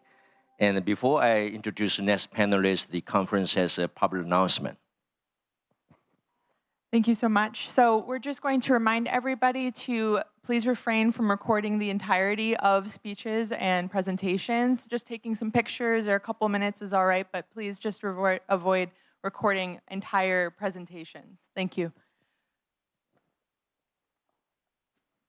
请大家再留意一下，在聆听的过程当中，您可以拍照啊，那可以短暂的摄影，但是不能一直架在这个位置上，然后全程的录影啊。那请大家配合，谢谢。Okay, our next panelist is Dr. Jerome Cove, a professor at the Luther College, whose expertise lies in East Asia religion and philosophy religion. And his title is AI, Sentience, and Buddha's Mind, a fourth approach, a personal approach. Thank you. Welcome, Dr. Cove.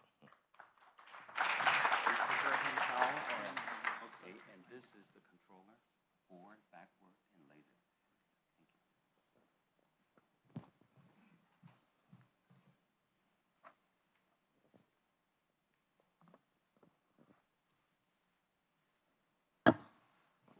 Good morning, Chaoan.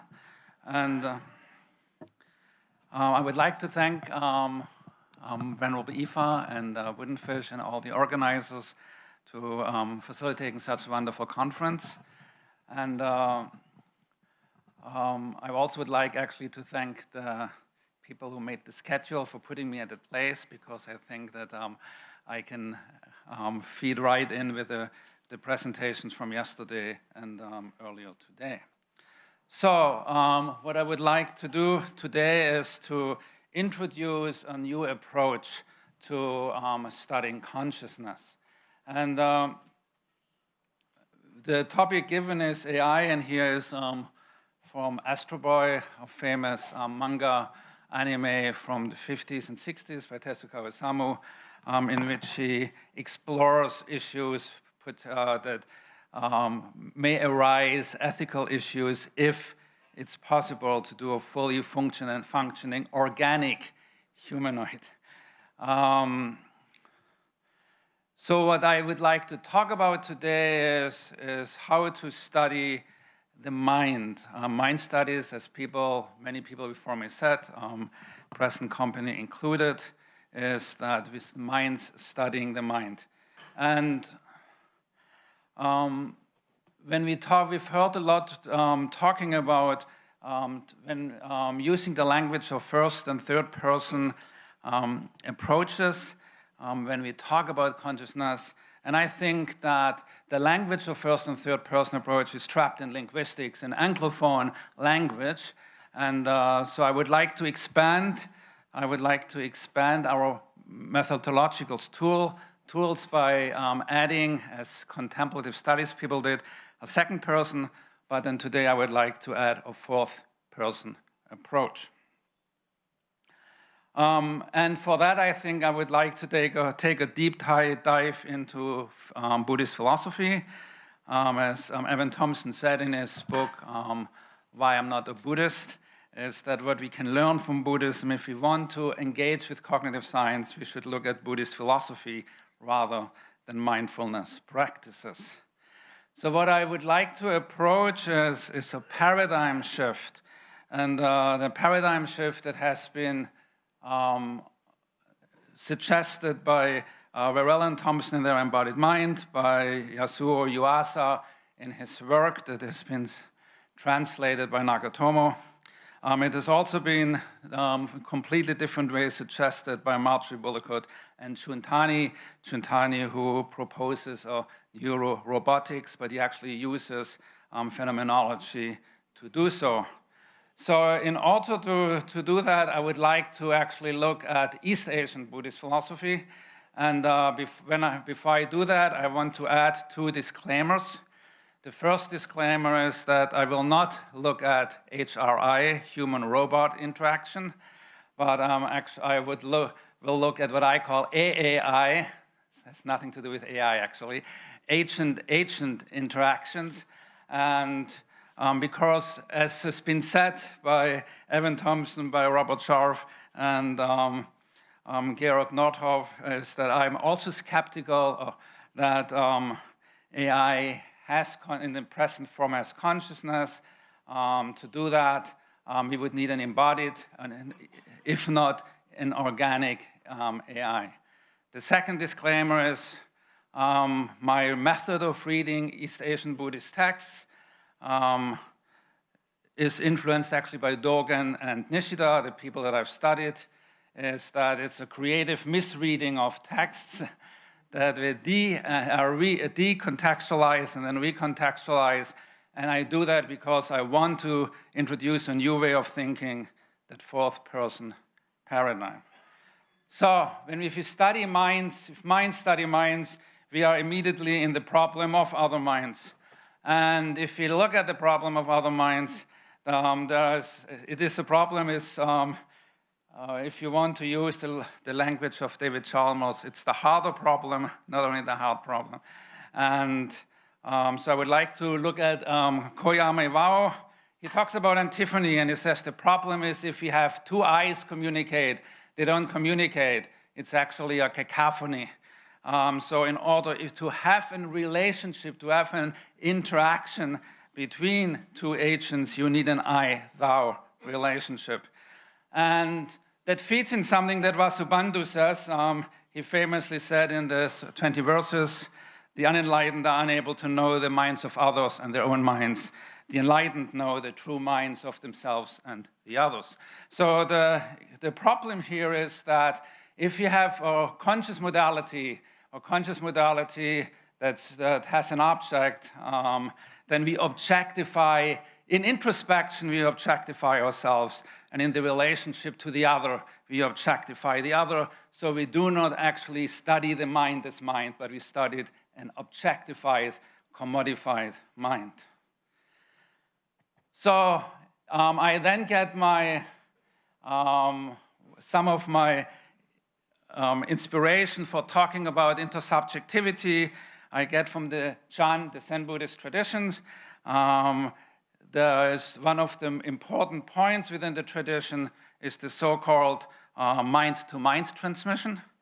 And in Dogen, in his essay Kato, he refers to a famous interaction between Bodhidharma and his disciples, in which Bodhidharma said, in response to what the disciples tell him, you have attained my skin, you have attained my flesh, you have attained my bones, you have attained my marrow. And Dogen interprets this, and this is his creative misreading. He says, you attain me, I attain you. And then he says something which probably we would translate as attaining I, you, attaining you, I. But if you actually take the Chinese grammatical structure, you can also say attaining me's, you, or attaining I's, attaining you's, me. So, and when I do that experiment, I would like to remind you that this is done by a Japanese in the 13th century, a Japanese scholar, a Buddhist, who is known for intentionally misreading texts. So he's playing with that language in Japanese using Chinese language. So perhaps he actually did say attaining me's you and attaining you's me. Lastly, to get to that intersubjectivity, to get to that point when there is the I and thou, when the I attains the you and the you attains the I, we need a transformation. And within a very famous text by Dogen, this transformation is indicated as from studying the self is forgetting the self. So you have two different modalities, one that objectifies the self, one that forgets the objectifying modality. So about the I and you, I and thou, I get my inspiration here from Nishida Kitaro, and he says in the text called I and thou, the I becomes the I by recognizing the thou becomes the thou by recognizing the I. In the depth of the I is the thou, in the depth of the thou is the I. So what he does here is he actually says that for the I to become self-consciousness, the I needs a self-conscious interlocutor to relate to. And then he also claims that there's a deeper reality below that self-conscious, below the conscious I, that is the modality that allows for intersubjectivity. So this would be the underlying modality that connects I and thou. So, and I would like to thank Robert Shah for talking about the Turing test, so I don't have to. The Turing test was sometimes used to talk about consciousness. Like Robert Shah, I think it doesn't work to identify consciousness and even less self-consciousness because it focuses on the output. This is an image of the interrogator communicating with a computer and a human respondent. Second test, where the Lovelace test is interesting actually. While Turing is not interested in the cognitive process, the Lovelace test actually is interested in the cognitive process, less so in the output.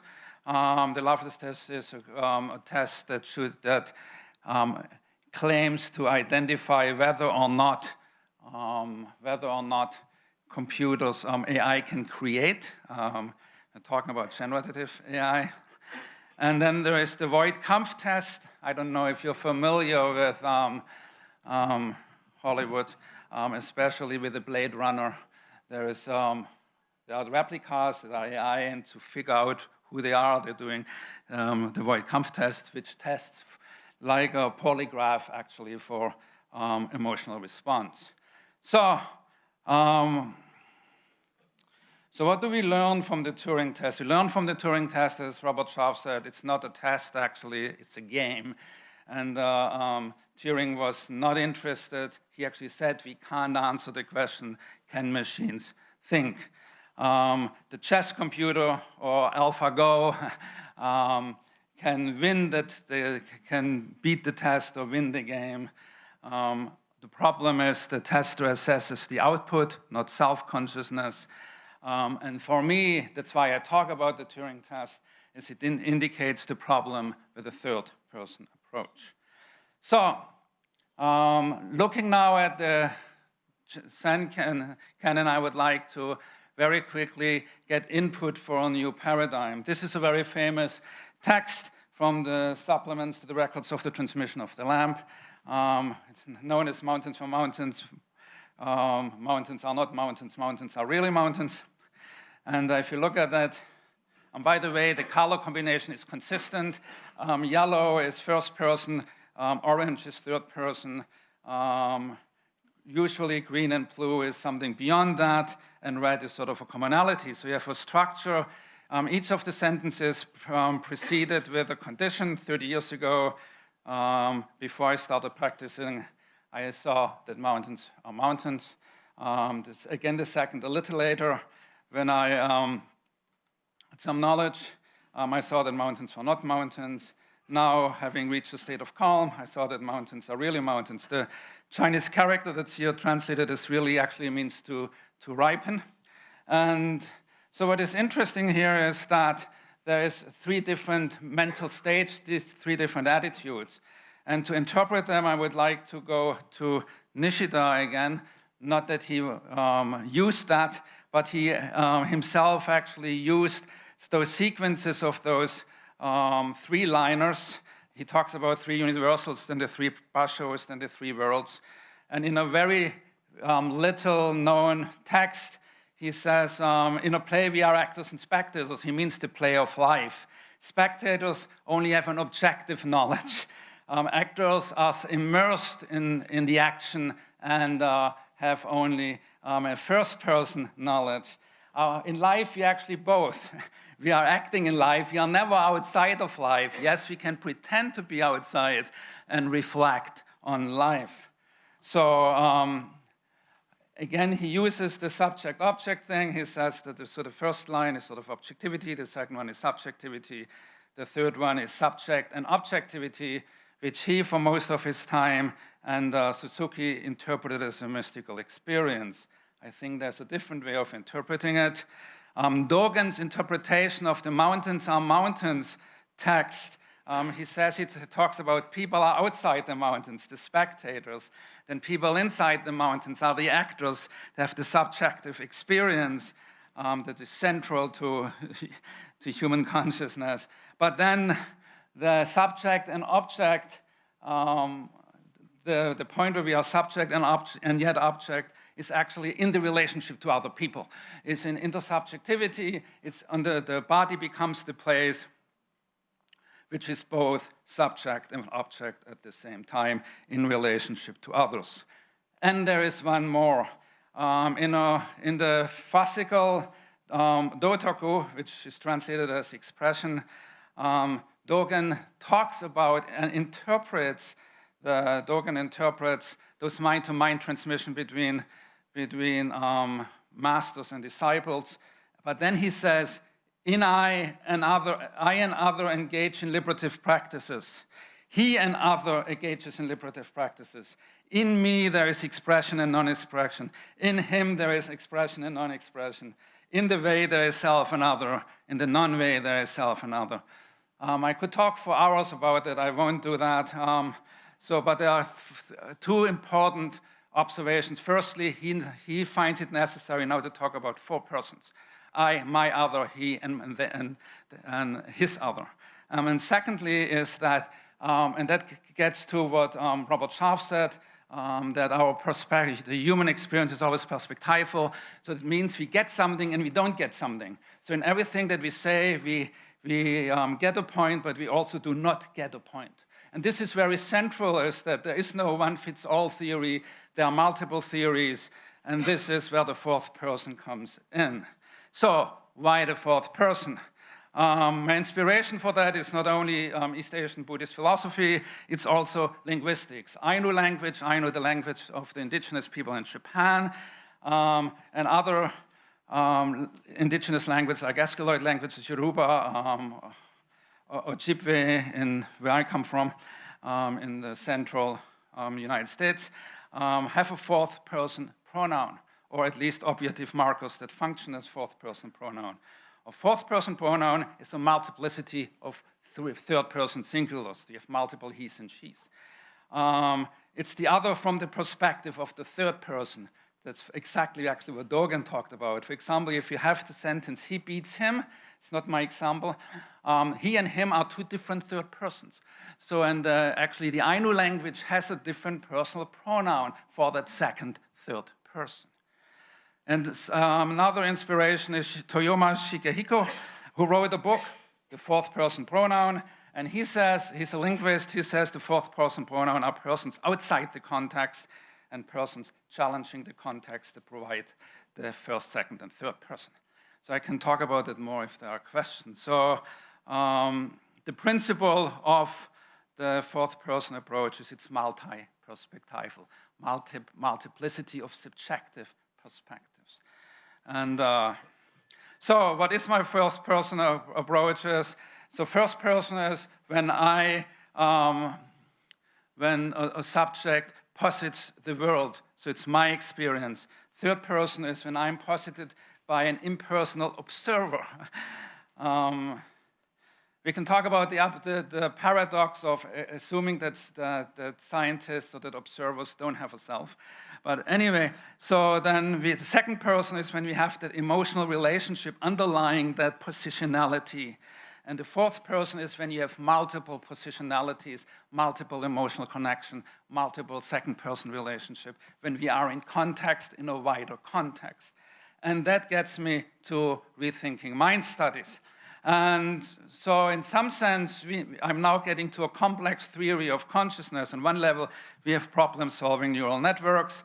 Then we have embodied intentionality, which are enacted, where the embodied consciousness self reaches out to a world.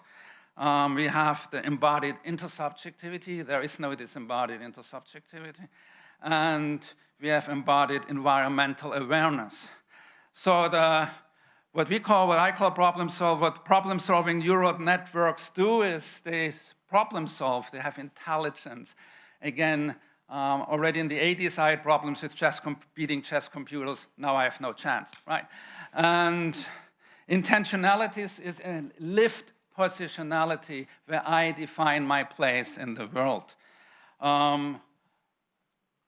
Embodied subjectivity has emotion and empathy. You also have the mutual emotion response. That's a text from the Buddhist canon, from Tiantai, but also from the Zen tradition.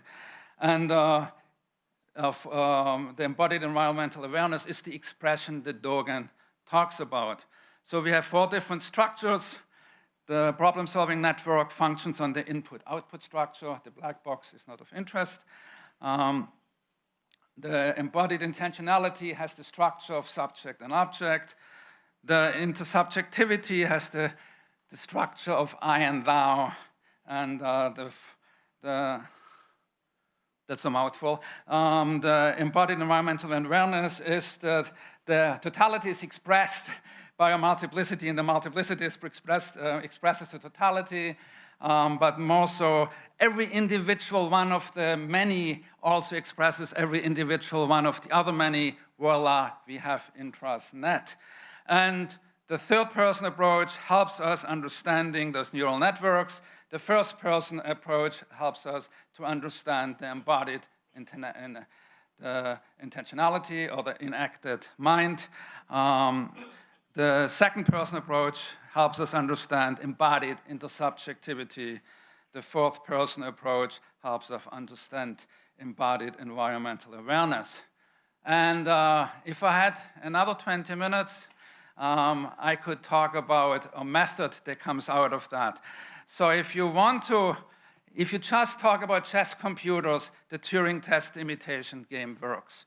If you want to talk about whether or not generative AI is creative, then you can use the Lovelace test. But even the Voigt-Kampf test is a third person because the idea is that the tester can be replaced, that the results are always the same, that there's no input of the tester, him or her or themselves. The test for the embodied intentional mind is what I call the Vasubandhu-Husserl test, because it follows the threefold reduction.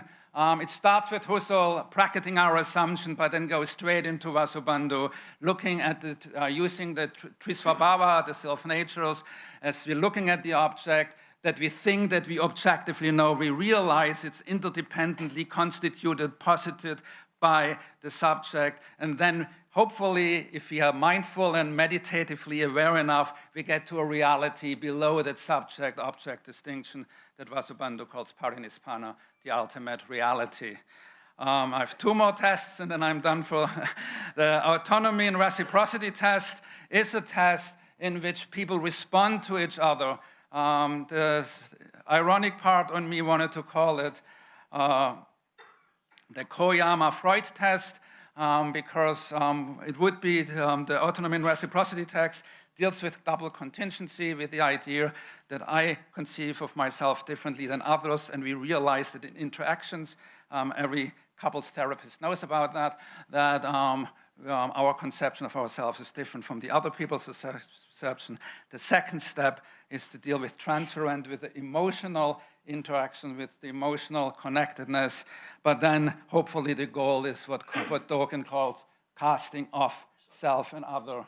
And last but not least, is the autonomy in the living world test, in which we theoretically, and this is, again, I could call the Buddha's mind test. This is when we were to understand all the perspective from those very subjective perspectives. Imagine, I was told there are 300 people in this room. Imagine that you see the world through all those 300 perspectives at the same time. For us, it's confusing. It is for Buddha, it's enlightenment, and it would give us a map of where we are, of who we are, and it would give us the awareness of us within the world. Thank you very much. Thank you, Professor Cove. Yeah, we are all limited, but we want to have unlimited capacity. So that's why we always thinking about AI, and we are all, limited essential being, but yet we seeking for holiness. This is a good question. We continue to discuss. We have a coffee break and 20 minutes, right? I bestow my time to conference. Thank you to all of our first four panelists. That is exactly right. We're going to take a short coffee break. Beverages and snacks are available to the right in the hallway. We will resume everything in 20 minutes, so that's 11:10. For those who are interested, you can fill out the form to join the Global Buddhism and AI Partnership at the registration desk. In addition, speakers are welcome to go to the same room that they were going to yesterday. 好，请大家注意一下，我们茶叙的时间是20分钟的休息，请在11点10分以前回到议场。如果还没有填写完全球佛教与 AI 联盟报名表的，也可以到报到处去领取表格并做填写。谢谢大家的配合。11:10 yeah. I didn't even listen.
This?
I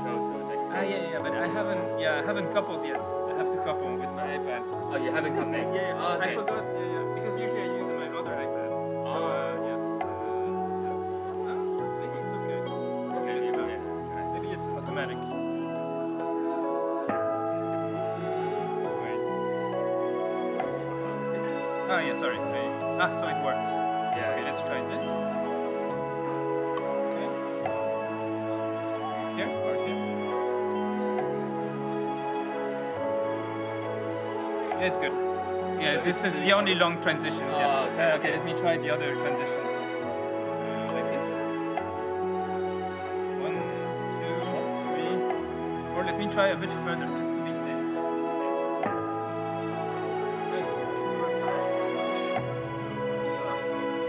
So it seems to be okay. I have to do nothing. Amazing. Okay, can we do the same tomorrow? Yes.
各位贵宾，请尽快回到我们的议场，我们下一阶段的发表即将开始啊，还有3分钟啊，请大家赶紧回到我们的议场啊，我们的下一阶段的报告啊即将开始。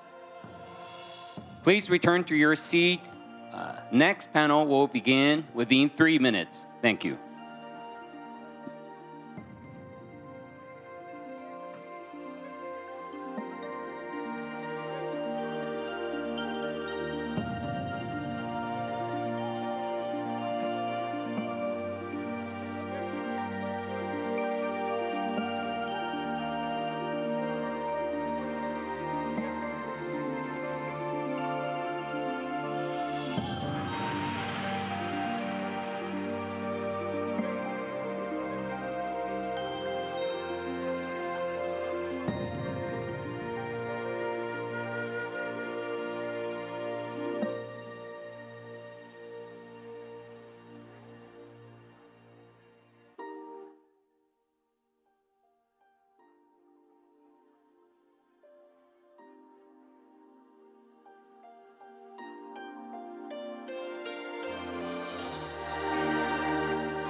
好，请各位现在尽快入座啊，我们马上开始。Please return to your seat now. We are now begin.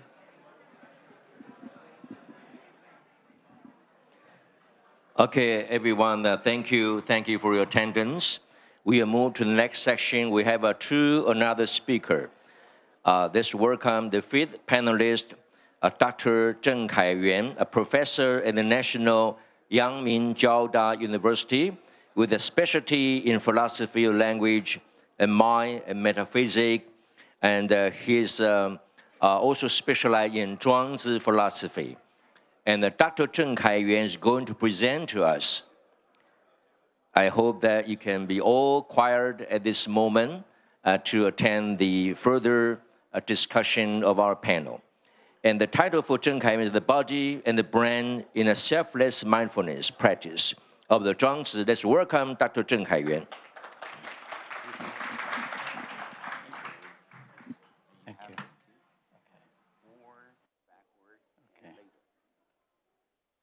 Okay.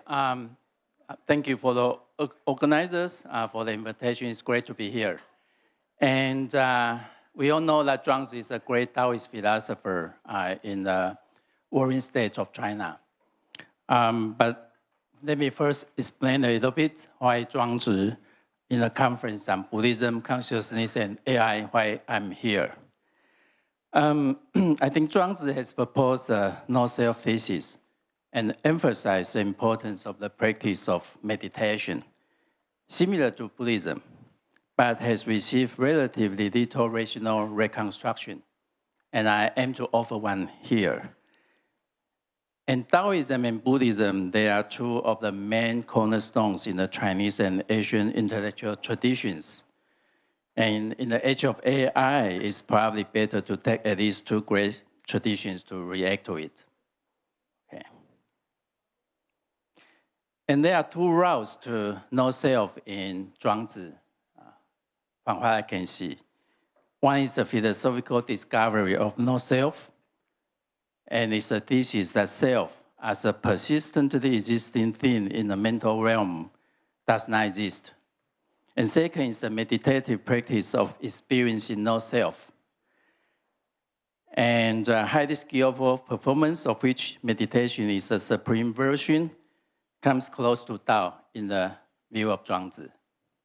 So the aim of today's talk is first to present a skeptical argument through the dream of the butterfly story in the Zhuangzi, leading to a metaphysical claim that there is no self.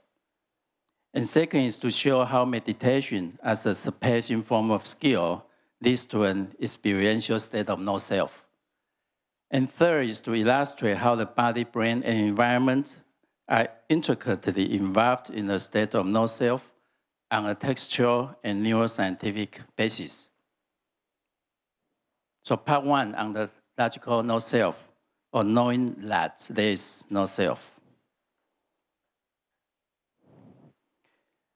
In the opening paragraph of chapter 2 of Zhuangzi Qi Lun, here is a master doing the meditation, Nanguo Ziji. And in the end of the meditation, the master was saying that I've lost myself. 今者无上我. And the disciple, Yanchen Ziyou, was asking the master, what does that mean, that I've lost myself? And intriguingly, the master was explaining that there are three piping of sound in nature. 天籁、人籁、地籁, the piping of man, the piping of earth, and the piping of heaven. And in the case of the piping of earth and man, somehow the cause or the root of the sound is kind of obvious, right? In the case of piping of man, like playing the music or talking, the source of the sound comes from the instrument, from the man playing the instrument. And in the case of the piping of earth, the source of the sound is also relatively clear. It comes from the wind blowing through the kind of different structure of the physical environment, right? But in the case of piping of heaven, somehow the master was saying something intriguing. He was saying that who does the sounding? 怒者其谁也. So the source of the sound is really unclear. And then what immediately follows is a passage where the master continued to explain to the disciple that there is a world, not an outer physical world, where sounds are abundant. There is an inner world where it's very lively. So there are mental states of all kinds that appear and disappear, that come and go, day and night. In the end of the passage, he was saying that no one knows where they sprout from. 莫知其所萌. It's interesting whether there is a kind of a source or a possessor of all these different kinds of mental states? I think that's the kind of intriguing question I think this passage seems to be talking about. And it's actually turned out to be the case that Zhuangzi was interested in asking what may be the source or root of all the different kinds of mental states that come and go.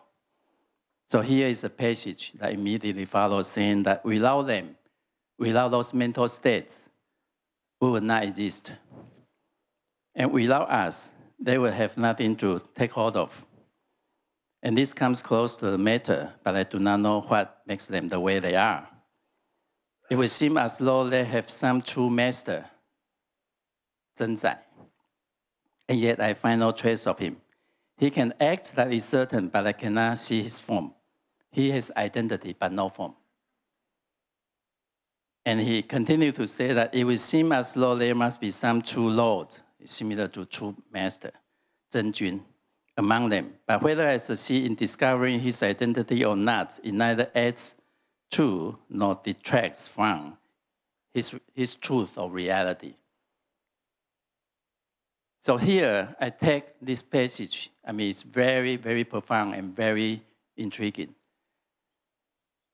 To say something like the following, that there seems to be an undeniable impression of having a self.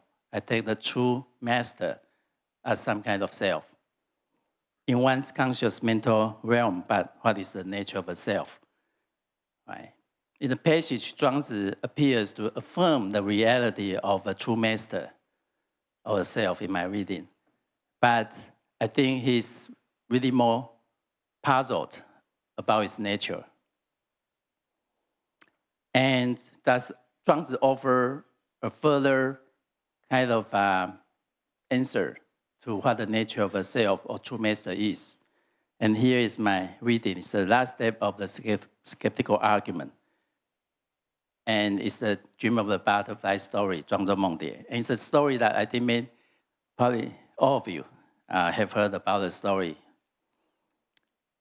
Once Zhuangzhou dreamed he was a butterfly flittering and fluttering around, happy with himself and doing as he pleased. He didn't know he was Zhuangzhou. Suddenly he woke up and there he was, solid and unmistakable Zhuangzhou. But he didn't know if it was Zhuangzhou who had dreamed he was a butterfly or a butterfly dreaming he was Zhuangzhou. And I take this story as the last step of the consideration of the nature of a true master. And the moral is something like this. There is an entrenched assumption, I think it's naturally that many of us hold, that a self is invariant in all contexts. However, the butterfly dream story presents one context where the identity of the self is changed from a Zhuangzhou to a butterfly. So that shows that the assumption in question is wrong. And that leads to the conclusion that a self, as a persistently existing thing, as something invariant, is an illusion. And there are other textual supports for this reading, like we temporarily get involved in something or other and proceed to call it myself. But how can we know if what we call self has any self to it? That occurs in the text of Zhuangzi. And there's another statement that is more direct and straightforward, saying that the perfect man has no self, 自人无己. And part two, experiencing no self, or knowing what it's like to be no self.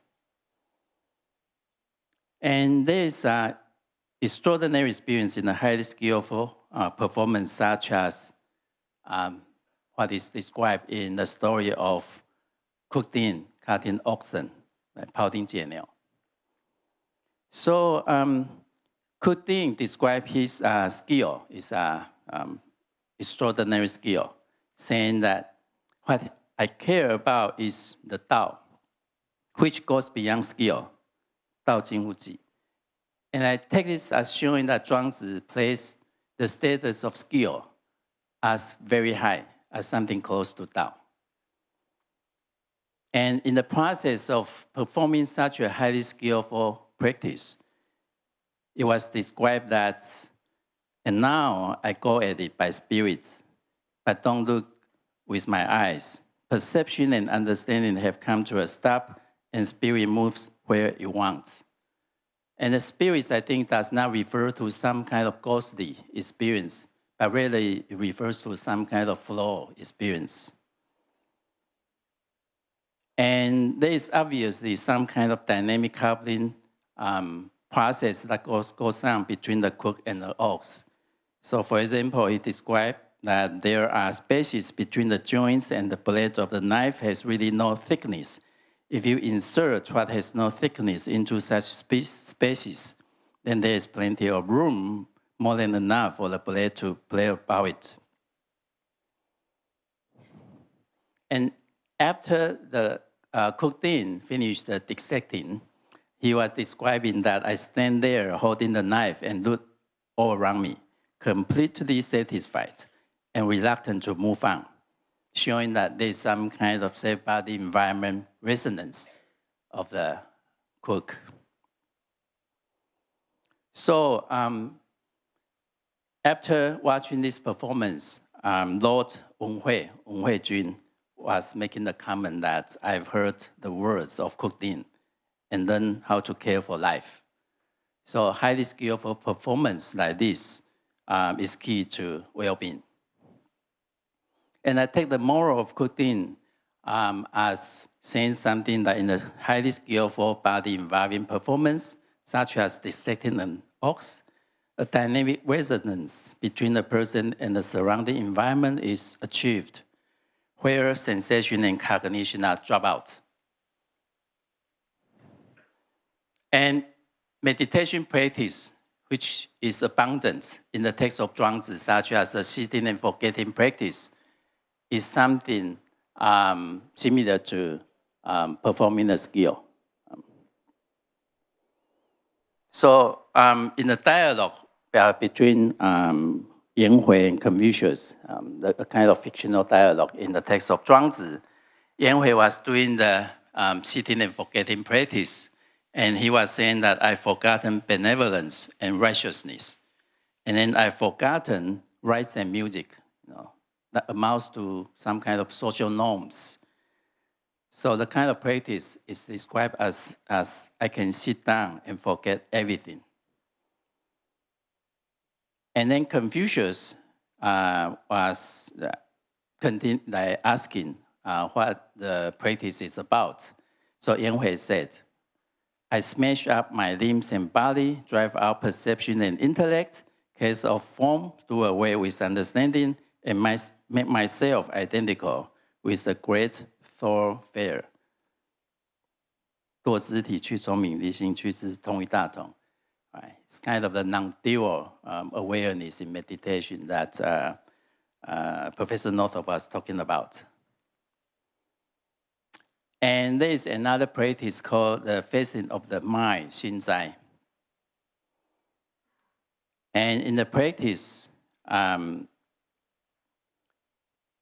it was saying that don't listen with your ears, listen with your mind. Don't listen to your mind, but listen with your spirit, or qi, 听自己气.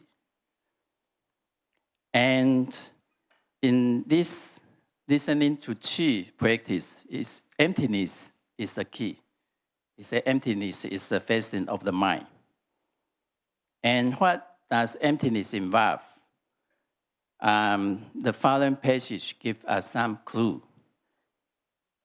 Look into that closed room, the empty chamber where brightness is born. So supposedly in some kind of supreme meditative state, some form of brightness, that kind of experience was happening. And I suppose that a sense of self as a existing entity that does not show up in this kind of experience. So part 3 is the relation between the selfless person and the world. So in a paragraph, Zhuangzi talked about the teacher of mind, the teacher of mind. 无师乎, 无师乎. And actually he was talking about music, about the joy of heaven. And what does the music or the joy of heaven involve? Here is a passage. Thus it is said, if you have come to know the music and the joy of heaven, your life is just heaven's own activity, and your death is just the transformation of all things. When you are still, you share the intrinsic powers of the yin. When you move, you share the undulations of the yang. I take yin and yang to signify the natural world. So this is an intriguing and profound passage that I like it very much. 静而与阴同德，动而与阳同波。And I think pour here, wave and undulation is probably not accidental. That somehow through the experience of music, Zhuangzi really appreciate that there is a kind of a state of being whose nature is not entity-based, but rather is a kind of resonance-based that exists between the person and the environment. That's something that is kind of touched upon in the case of cooked in. Right? When the cooked in dissecting the cow, there is some kind of alignment that takes place between the cook and the ox and the environment. Right? As cooked in was looking all around him, feel satisfied. So, and this cooked in dissecting the cow scenario was earlier described as in perfect rhythm and keeping time to music. So, Professor Northrop's spatial temporal neuroscience that he has just talked about, I think is one of the very helpful scientific progress that can help, I think, to give a kind of modern explanation. So his view is like seeing the nature of the brain, not as an isolated entity, but as a relation, as a world-to-brain relation. And he further characterized the relation in terms of different waves or frequencies of the brain and the world, where they are integrated and nested with each other. And that relation is a neural predisposition, in his view, for mental features, such as having a sense of self and consciousness. So here is my conclusion. Zhuangzi has argued for an ontological thesis that there is no such thing as a persistently existing self in a person's mental realm. And Zhuangzi has shown that the content of a no-self thesis can be experienced in a highly skillful practice, such as meditation. And despite no self, there is an intrinsic connection between the natural world and the person, which can be probably characterized by a world-to-person or world-to-brain relation. And AI, due to its incredible power computation, is widely regarded as posing a major threat to the supreme status of a person who possesses an extraordinary power of reasoning and intelligence. A person is unique, however, in another dimension, that he has a sense of self. He may further engage in practice of meditation and eventually losing the sense of self and come to realize that a persistently existing self is an illusion.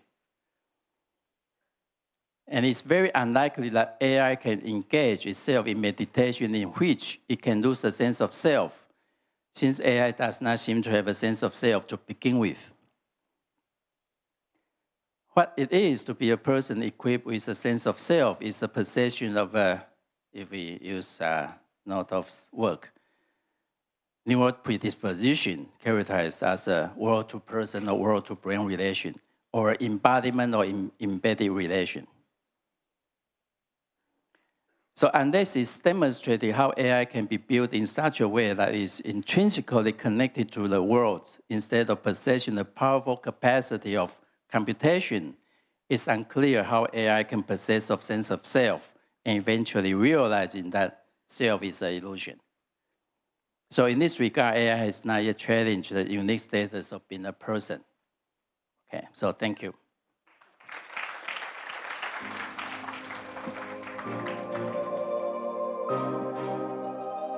Thank you, Dr. Zheng Kaiyuan. China is always seeking for simplification, but without sacrifice or annihilate the true self. That's the Professor Zheng Kaiyuan's main topic. And next panelist, we'd like to introduce Dr. Caroline Ting, the Director of International Relationship at the Logical University Association, specializing in intercultural study and art. Let's welcome Dr. Caroline Ting.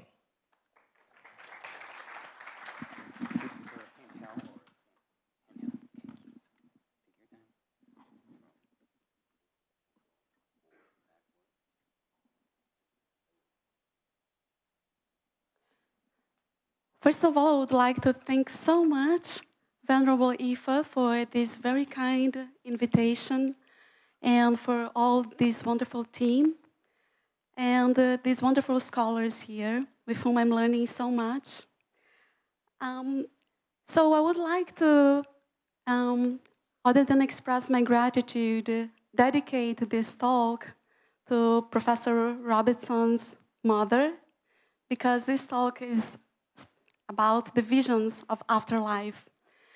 As I have a Brazilian mother and used to have a Chinese father, these are questions that were haunting me.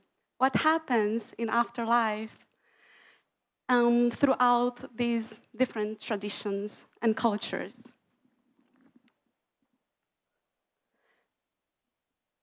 So in this talk, I'm going to present you some images that hopefully will allow us to take a moment, reflect, and meditate, because each one of them are giving us some insight about the aesthetic traditions. And if you look further, we might find some similarities and some underlying structure beyond them. So with some reserves, I'm going to use the word paradise, but you can assimilate to as you feel more comfortable.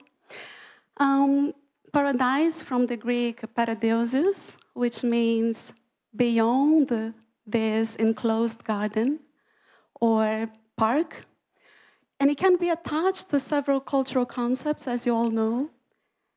This project has been done together with my organization, which is the Logic Universalis Association, and our partner organization, LARA. So I have to acknowledge my team for all the support, and the friends here who also gave me a lot of support in shaping this talk. So why logic and religion? Because we have the same goals here as getting together a group of scholars and theologians to discuss advancements in religious traditions and bringing a bridge.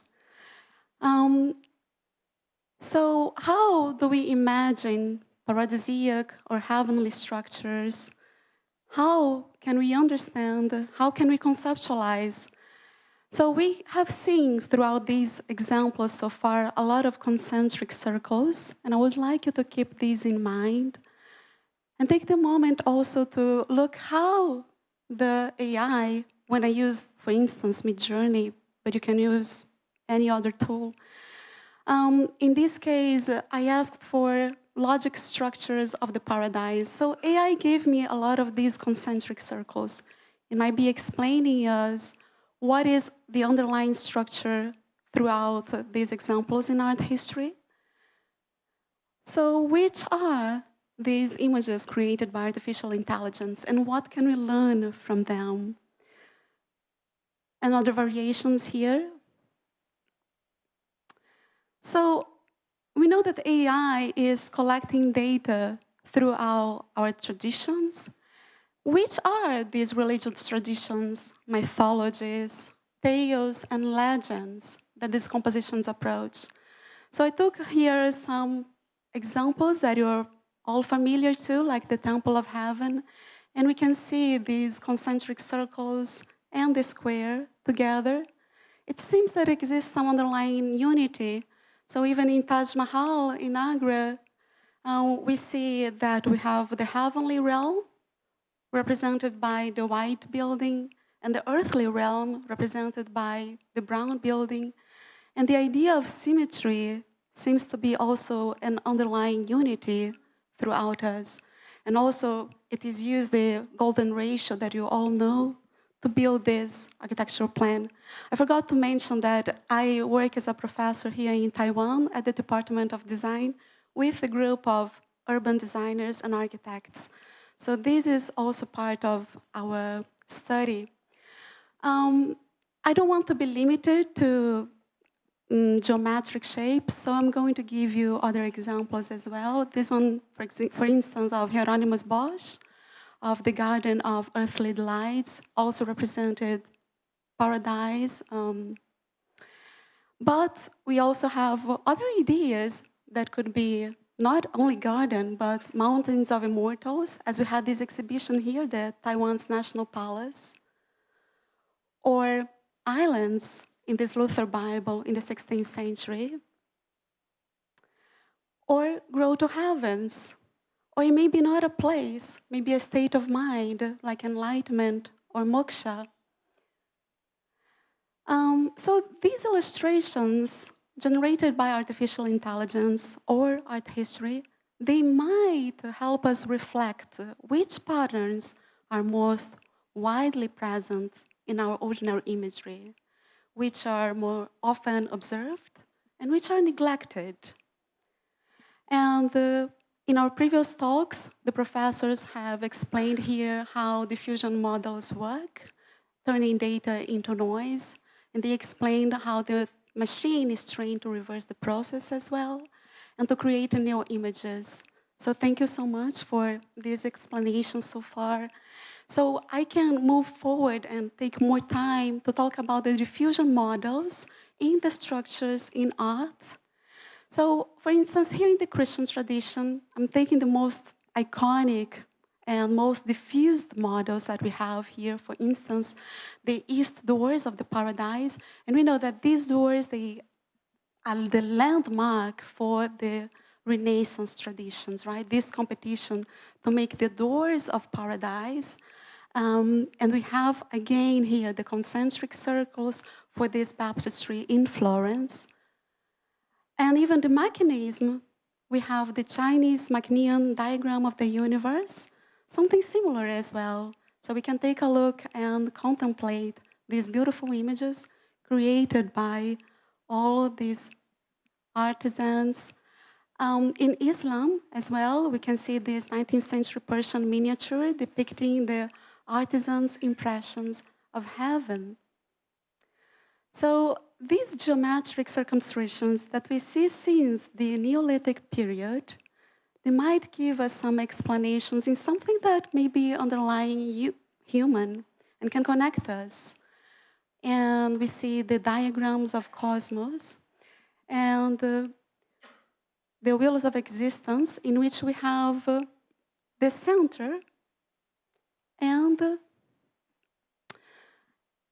each one of these layers, I see them like an architectural plan or an urban design project, in which you have fields, and we humans are there.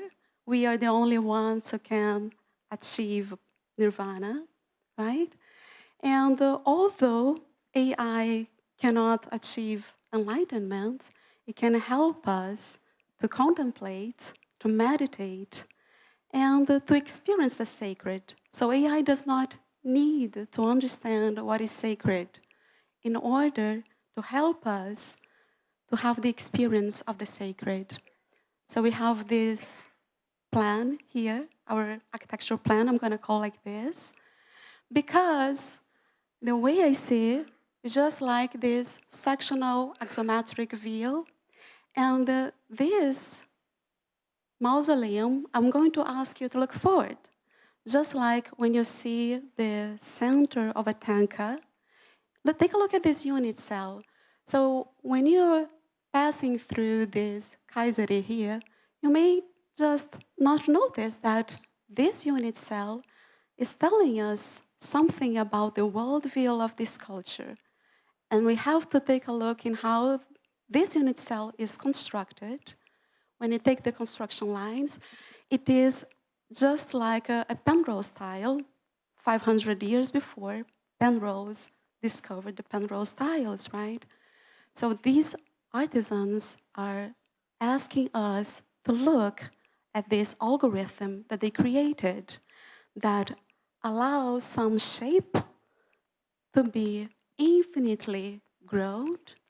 And just like the number pi that grows infinitely, but without repetition, that is an example of observation of life and universe. And it seems that we have these dialogues of cosmological symmetry and sacred geometry throughout history. And I think that this is the main point of this talk. What is sacred and what is essentially human? So we use the word logic and religion, using this polysemic word from logos that means rationality. It also has a sacred meaning and also means science. Some here are other examples.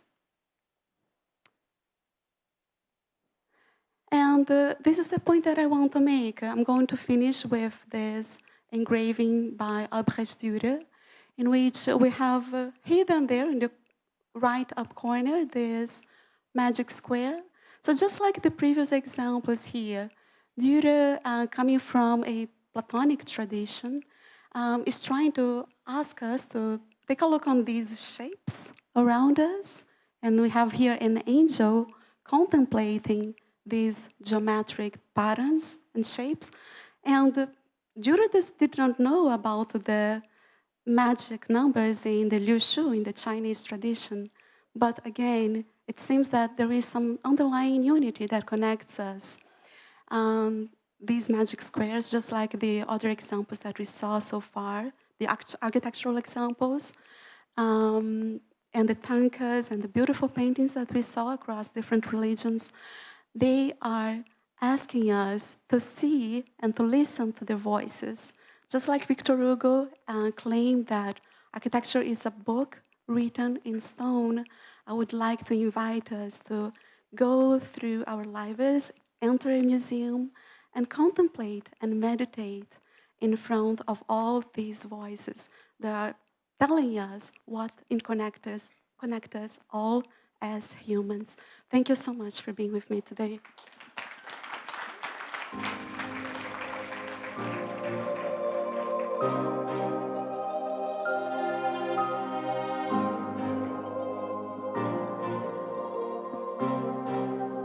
Thank you, Dr. Caroline Ching. So we move to the section of panelist discussion. So I invite all the panelists can come to the floor and we have a discussion and also receive the question from the audiences. Thank you. Thank you, Dr. He. And thank you to all of our panelists. That was a very interesting and exciting panel. So now as we get everybody settled for the Q&A, I just wanted to take a moment to once again talk about our global Buddhism and AI partnership. Once again, you can go out in the hall and you can register for that outside. 我们现在在等待的过程当中呢，还是请大家可以利用休息的时段呢，记得去领取这个佛教与 AI 的联盟的这个表单可以填写也很欢迎大家来加入这样的一个联盟。在未来可以借由这样的一个联盟去认识更多更新的有关于 AI 的这些信息。 也能够有机会去跟各个大的一些跟 AI 相关的企业有机会进行交流。And now we'll pass it off to our moderator to jump into the question and answer session. Okay, it's about the section of a mutual discussion. So any question from the audiences, raise your hand. Okay, I saw the one. Yeah, please. Yeah. Yeah, the Dharma master. I see you. Can you give the microphone to the Dharma master?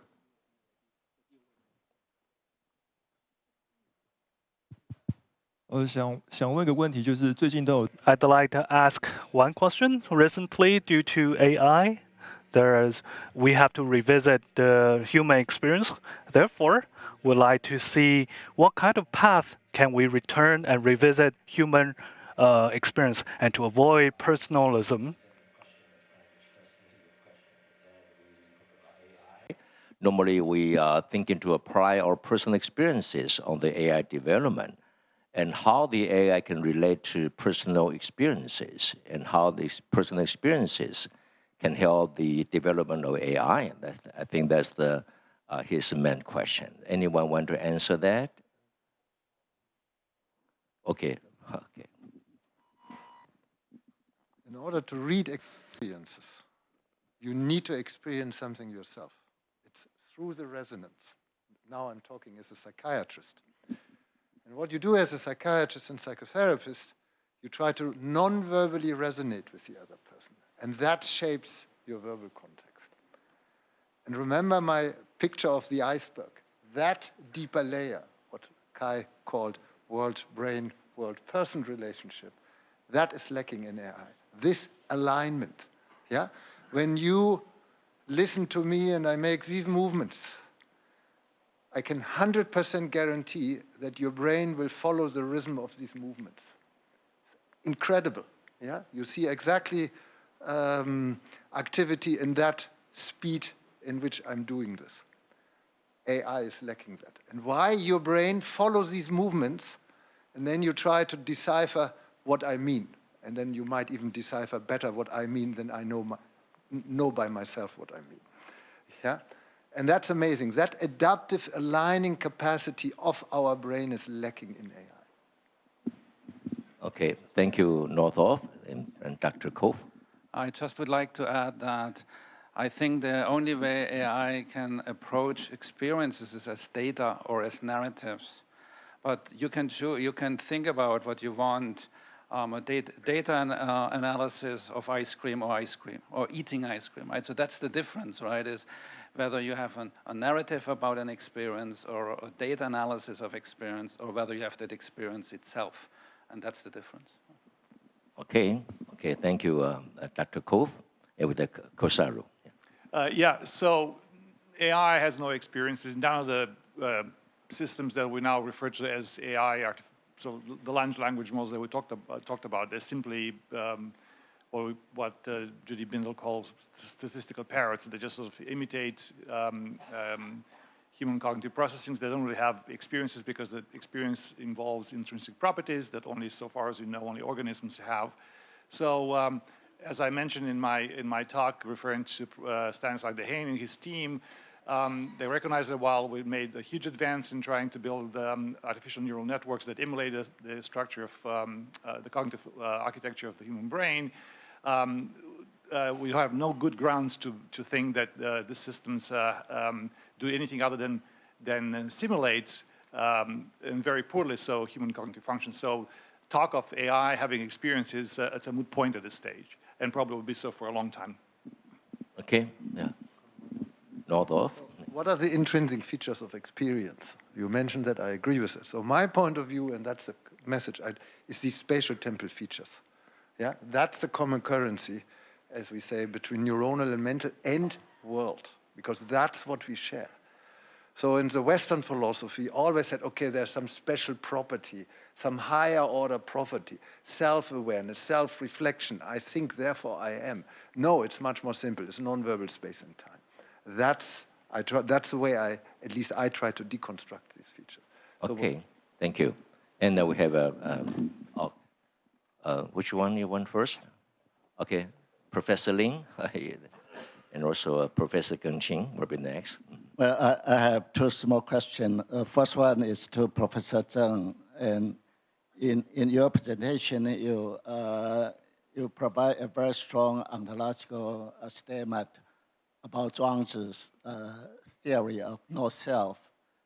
But as you show the text, Zhuangzi simply said that Wu Sang Wo,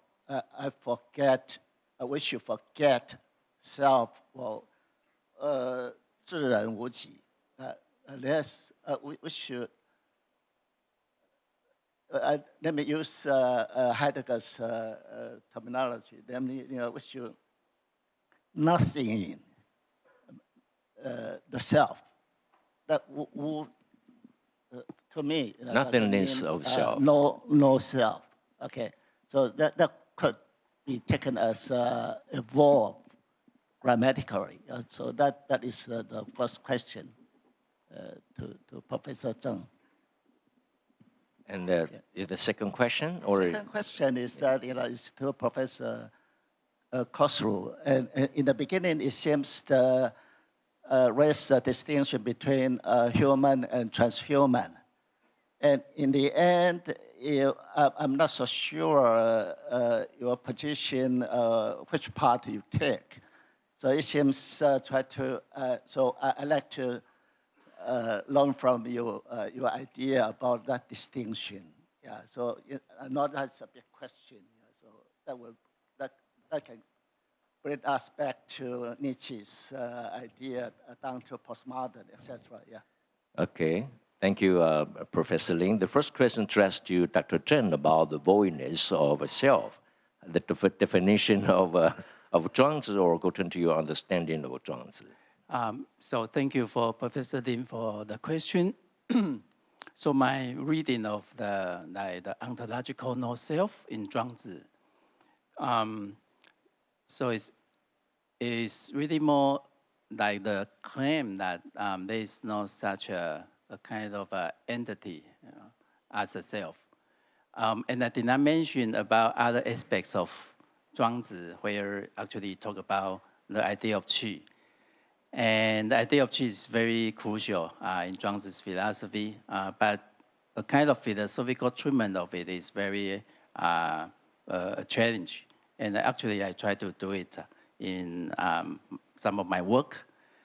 But if we bring the idea of qi into this kind of ontological picture, I think it will make more coherent sense that go together with the idea of no self, right? Self as a kind of entity is really an illusion, given a kind of qi ontology. That's the kind of part of the story. And my understanding of Heidegger is limited, but from what I know, he talked about being in the world. Some other professors are talking about. And I think being in the world is exactly the kind of anti-entity-based, that kind of understanding of anything, including a self. So that's, I guess, roughly what I think about the issue. Anyone to add on the comment about the, okay, Northoff, Professor Northoff? The interesting things, exactly what Kai said, and I completely agree with Professor Cheng here. Being in the world is still anthropocentric. Yeah? So the world is considered through the lens of the being / the Dasein. And that, in Heidegger's, is always humans. There is no space. That's what he calls fundamental ontology. But that's an anthropological ontology. But it's not a true world-based fundamental ontology. An ontology must be world-based, not human-based. And that, I think, is the main problem. If we don't understand that difference, we will not understand the difference between AI and the human. Yeah? And that is a key thing. And I think that's where Eastern philosophy, that's why Professor Cheng and I worked long together, and the Zhangzi is really, it is really beautiful what you showed, and it really immerses. So I learned a lot from him in conceptualizing my neuroscience. Okay. Okay. Thank you, Professor Cheng, for the question. So transhumanism is it's a many-headed monster. It's a complicated movement. it in recent years is sort of associated with the idea of using advances in medical science, in computer science, artificial intelligence, not simply to remedy the various aspects of the human condition, illness and so on, but also to enhance us both affectively and cognitively, physically. Yes, there are some resonances. You mentioned Nietzsche. My reference to transhumanism is in the context of scholars and particularly people that find resonances within Buddhism that bring it somewhat closer to the transhumanist movement. So the idea is that Buddhism is a tradition predicated on the idea of cognitive enhancement through meditation, moral cultivation, and therefore is open to the idea that humans could use these tools, these meditative techniques, to simply enhance themselves, not simply to better themselves in the sense of overcoming greed, delusion, various sort of human afflictions, but in fact to become quasi superhuman, right? And the notion is that, well, the Buddhist tradition has a rich repertoire of examples and stories of humans achieving these extraordinary conditions, perhaps moving from the level of human to that of a demigod and beyond, right? If you import the Buddhist mythology into the narrative. This is a secularized, obviously, narrative. The idea is to use meditation as a tool and as a technique to enhance human cognitive, affective, physical capacities to the point where you extend lifespan, you have far greater cognitive abilities that we ordinarily have. And the idea is that AI provides a platform for achieving this goal, and it should be embraced. We should not really shy away from using these tools to enhance ourselves. Of course, this has terrible consequences because those who would the transhumanist movement, unfortunately, speaks to a certain demographic of our population that which can afford access to these tools. So we're setting a terrible precedent here where those who do have access would seek these forms of enhancement, whereas the vast majority would be left behind. So there's some problematic echoes in trying to bring transhumanism and Buddhism or align them in any sort of way that would suggest that Buddhism is a kind of quasi-transhumanism, in part because of its practices of moral and mental cultivation. Okay, one emphasizes no self, one emphasizes in enhanced self. Okay, yes. As long as we can master the enhancement. Okay, a question to Professor Geng Qing from National Taiwan University. Okay, thank you, Dr. Ho. This is a question for Professor Nordhoff. And this is an issue about the temporality about the non-dual, or the temporality about the self. So if I understand your talk correctly, it seems to me that you are suggesting that it takes time, to create the space or separation between this side and other side, or the self versus the world. And at least it takes time to realize that there's a space in between. But I think in my understanding about the Buddhist tradition, at least there's some strong opinion, strong view, indicating that, for whatever kind of point of view, at least for ordinary human beings like most of us, it does not take time to realize the space, because that kind of space or separation is already embedded in whatever point of view we ordinary human beings might have.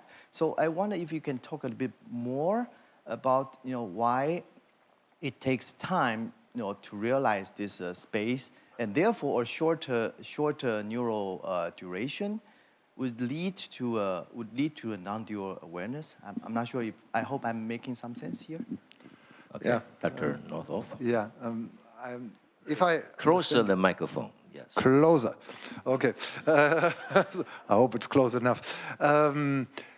Yeah, I think it's a very good question. I left that out because, see, if I'm really right that the spatiality and temporality is shared between the neuronal, the environmental, and the mental features, I would need to test for subjective experience of the duration and of the space, which I didn't do.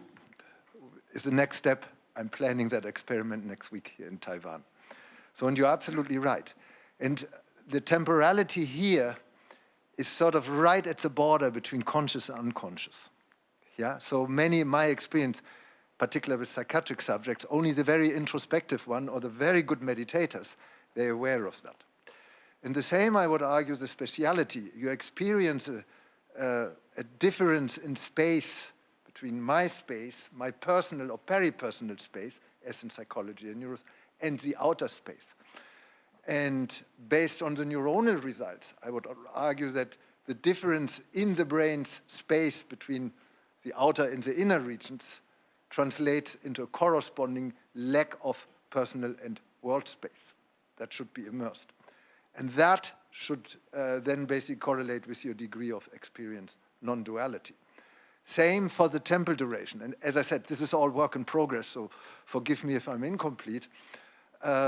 Same. If I experience, let's say, the duration of the external sounds, like your voice, as exactly similar to the durations of my ongoing thoughts, I will confuse them.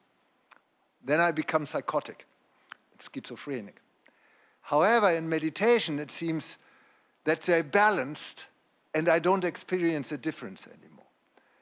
And now, as a sequel to that, you need to know that the durations, the timing of our internal thoughts is usually longer than of our external perception. So we make that difference based on temporal features. And I close my argument here with the day-to-day observation. When I'm in the role of making breakfast at home. And so at one morning, so there was the sound of the water boiler, of the microwave, and the stove all at the same time. I was confused. I thought I was getting psychotic. That tells you how important the timing is for our perception and cognition. And we are not aware of that. That's why that's this deeper layer, that's the spatial temporality, and it's to be explored. So I need to investigate, last sentence, this duration on neuronal level, on psychological level, on phenomenological level. Next step, in 2 years, I can tell you more. Okay, we're waiting for that. Okay. And then any question from the floor? Oh, yes. Also for Dr. Northup, thank you.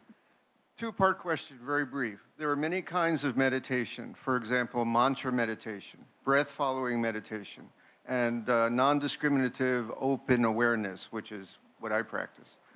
Anyone is better, more effective at inducing the non-dual states that you described? And second, what is the potential for externally applied artificial means developing in the coming years to induce these states, including possibly pharmaceuticals, but maybe neuroresonance and that kind of thing? Thank you.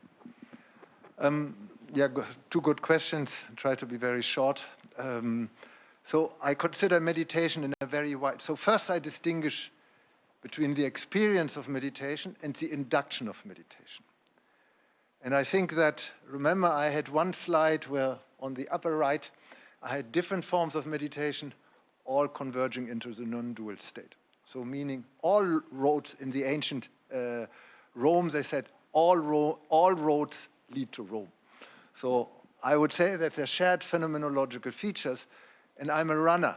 So for me, running is like meditation, particularly here in the beautiful hills, but tough to run, of Taiwan, of Taipei. So that I think it's really, so I would depends, you have different ways of that. And for different subjects, different forms of meditation may be optimal. How would I personalize that based on the brain's spatial temporal feature? Its topography, its dynamics, and the specific dynamic and topographic effects of the different forms of meditation. A paper on that will come out on us. Because that's a step to personalize the form of meditation, because that's often I observe, not every meditation is good for everybody. And then the second question is the dosage of the meditation.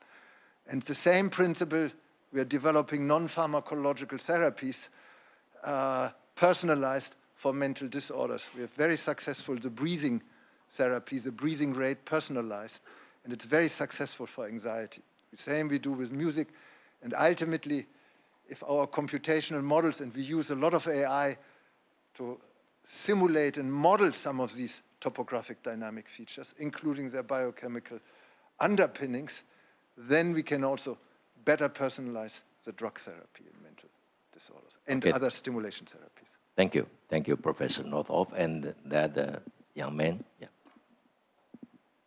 Please give me the... The first one is that, and second to you, okay. Okay, yeah.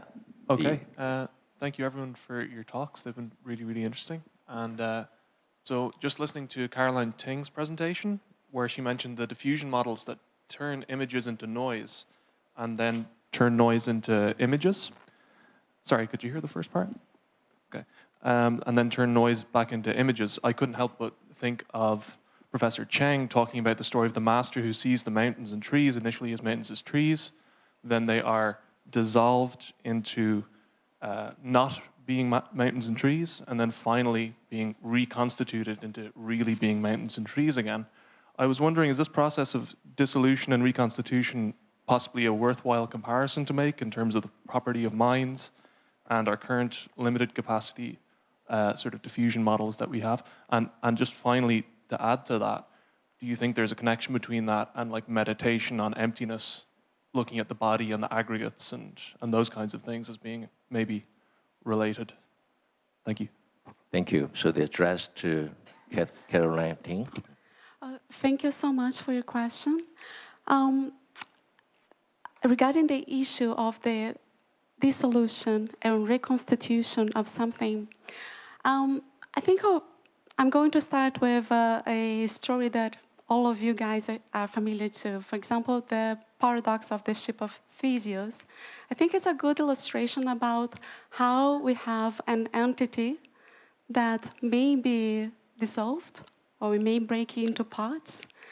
And the temporality is also a determinant factor if that entity is going to continue or discontinue being the same thing, the same self, isn't it? And this is used when we talk about art, for instance, about restoration. And in the Buddhist or Taoist concept, we have the temple in Japan, right, that is totally destructed and reconstructed every 20 years, right? And I think that the Japanese monks, they don't pose themselves as the question either that temple remains or not the same, isn't it? But this idea of the paradox of Theseus was raised in the Western mind, that which is dominating nowadays, right? So the question is, when we remove one plank of this ship, is it still the same one? Does it continue the same one? I think it's a very good illustration for what happens as well with the other examples that you just mentioned. And also, what happens if I take these old rotten planks and I build another one? So I have two entities claiming to be the first original self. So regarding your second part of the question, I'm going to leave for the specialist in religion. Yeah, Dr. Chen. Yeah, so as we saw in Zhuangzi's story, the kind of issue regarding identity is very sensitive. And he really sees change and transformation as the most fundamental kind of nature of the world. And in my kind of reading, self is probably the major obstacle to that kind of worldview, to change and transformation. So that's why the kind of more special kind of dream, like the dream of a butterfly, give him the kind of hint to that answer, and also the kind of meditative practice.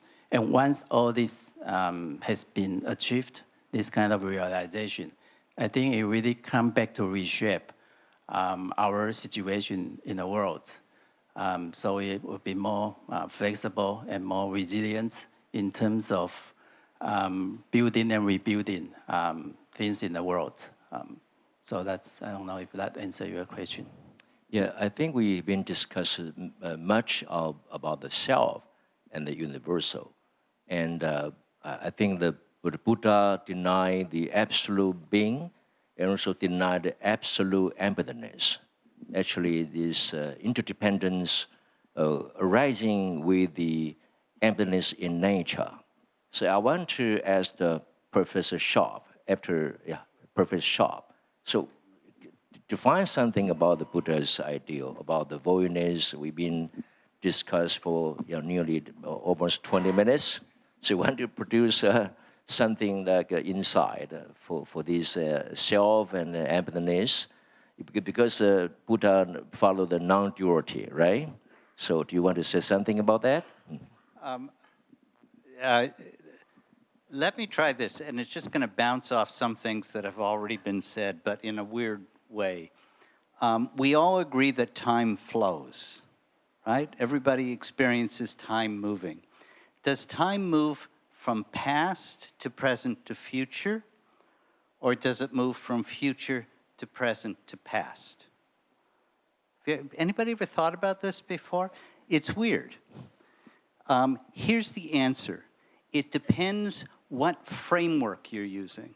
Third personally, if you think third personally, then time is a kind of stretched out, and we are moving through time. So we move from past to present to future. But if you think first personally, we never move. Everything is moving toward us. So it is moving from future to present to past. That still point, right, that first personal still point, that I think has something to do with non-duality, because if you really occupy that position, the self disappears, it's empty, but without the still point, you don't get the world, which I think is what you were talking about. You need the still point. Now, that's something that AI doesn't have, but when it comes to characterizing the still point, nothing can be said about it, right? This is Nagarjuna's point. I have no idea if that's responding to your question or not, but I thought I would throw it out there.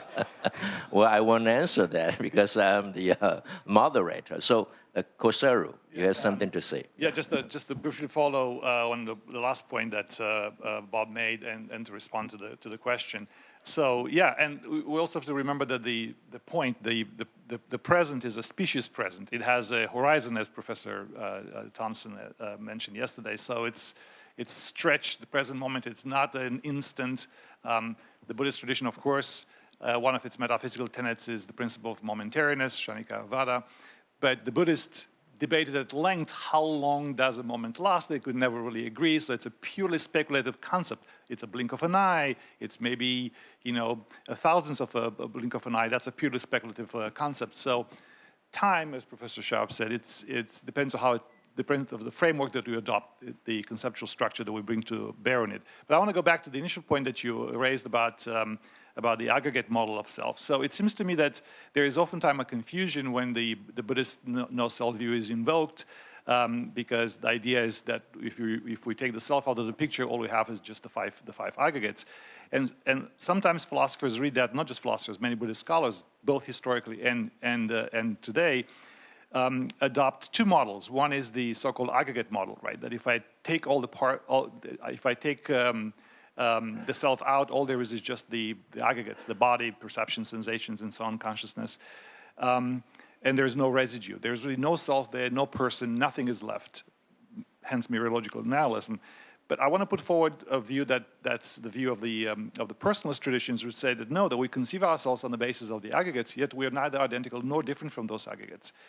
This is a conception of personal identity that thinks of us, of humans, not just humans, of all organic systems, as dynamic systems, as processes rather than things that can be broken down into bits and pieces. So these are two very, very different intuitions, and depending on which one you take, you can go to a philosophical dead end and find yourself in all sorts of, you can tie yourself into all sorts of speculative knots. And it's important to keep that distinction. The kind of metaphor that you use to think of the self has downstream consequences about a whole host of other issues, how you think about the mind, about contemplative practice, etc. Okay. Dr. Kof. Since Robert Scharf opened the person approach box, I would like to add to that. I agree with him that the linear conception of time is from a third-person perspective, and the present-oriented time is from a first-person perspective. But if you look at texts, especially in Dogen, but then also later in Nishida, as you find, they actually then go to a third step, which has that first person plus third person, or in Nishida's language, subjective and object, and yet objective dimension, where it's both, we are in the present, and yet there is that experiences of the sense of continuity. So it's a position that combines both the first person and the third person experience of time within what I would call a second person approach. But I would go one step further and say there is also the fourth person approach, because there are multiple presents. There are multiple presents in which what Nishida calls the eternal present and the continuity are non-dually combined. So it's actually, and then if we want to go crazy, we can talk about multiverses. I don't want to do that. But I think that in order to understand our experience of the spatial temporal dimension, is we actually have to admit there's a multiplicity of presences that non-dually combine first-person and third-person experiences. Okay. I have to make a little stop here. So, I mean, you see how difficult it is to conceptualize time, yeah? Different descriptions. There's an arrow of time, there's a directionality that can go into both directions. There are points in time, there are continuities, discontinuities. I think one of the things what I try to bundle that is durations of time. And the brain has different time scales, has not only one duration, but different duration. That's one of the key features, an abundance of different durations of time. That's why we can now come up. It's amazing how, and that makes the brain so flexible. Yeah, and another dimension of time, which I didn't mention at all, is speed. Yeah, so I think what we need really go in a way back to somehow physics and decompose time, and that will then all these philosophical and phenomenological discussions set in a new light. And I think we need to go down there, and I think the Buddhist, the meditation tradition can unravel some of that.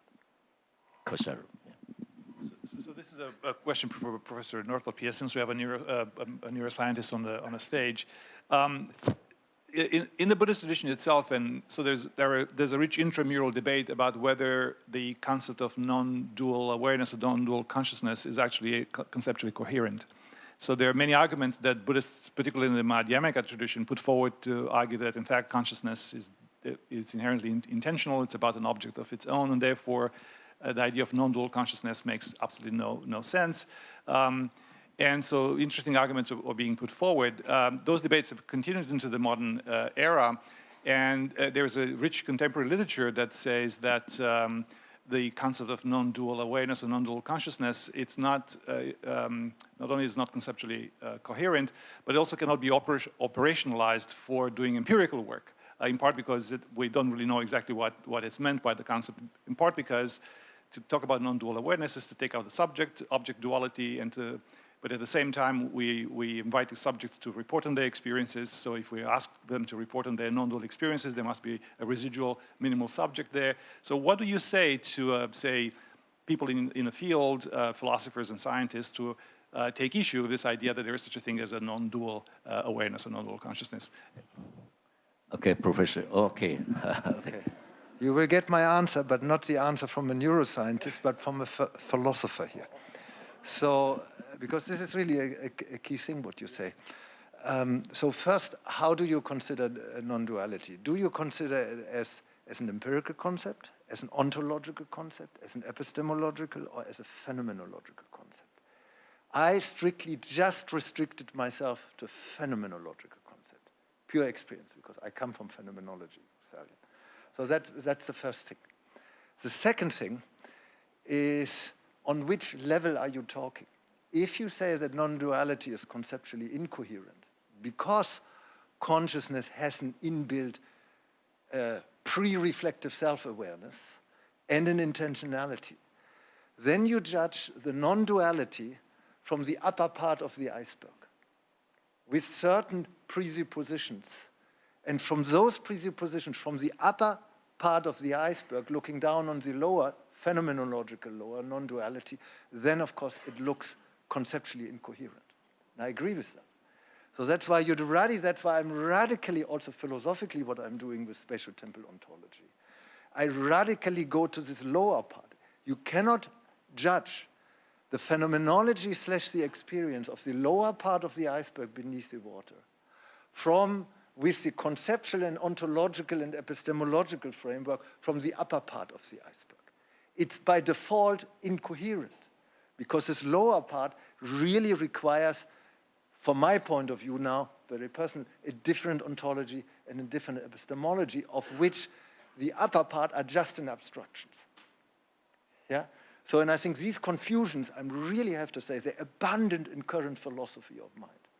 Yeah? And for me, these are in part, including the heart problem, pseudo-problems, where the presuppositions are not clear.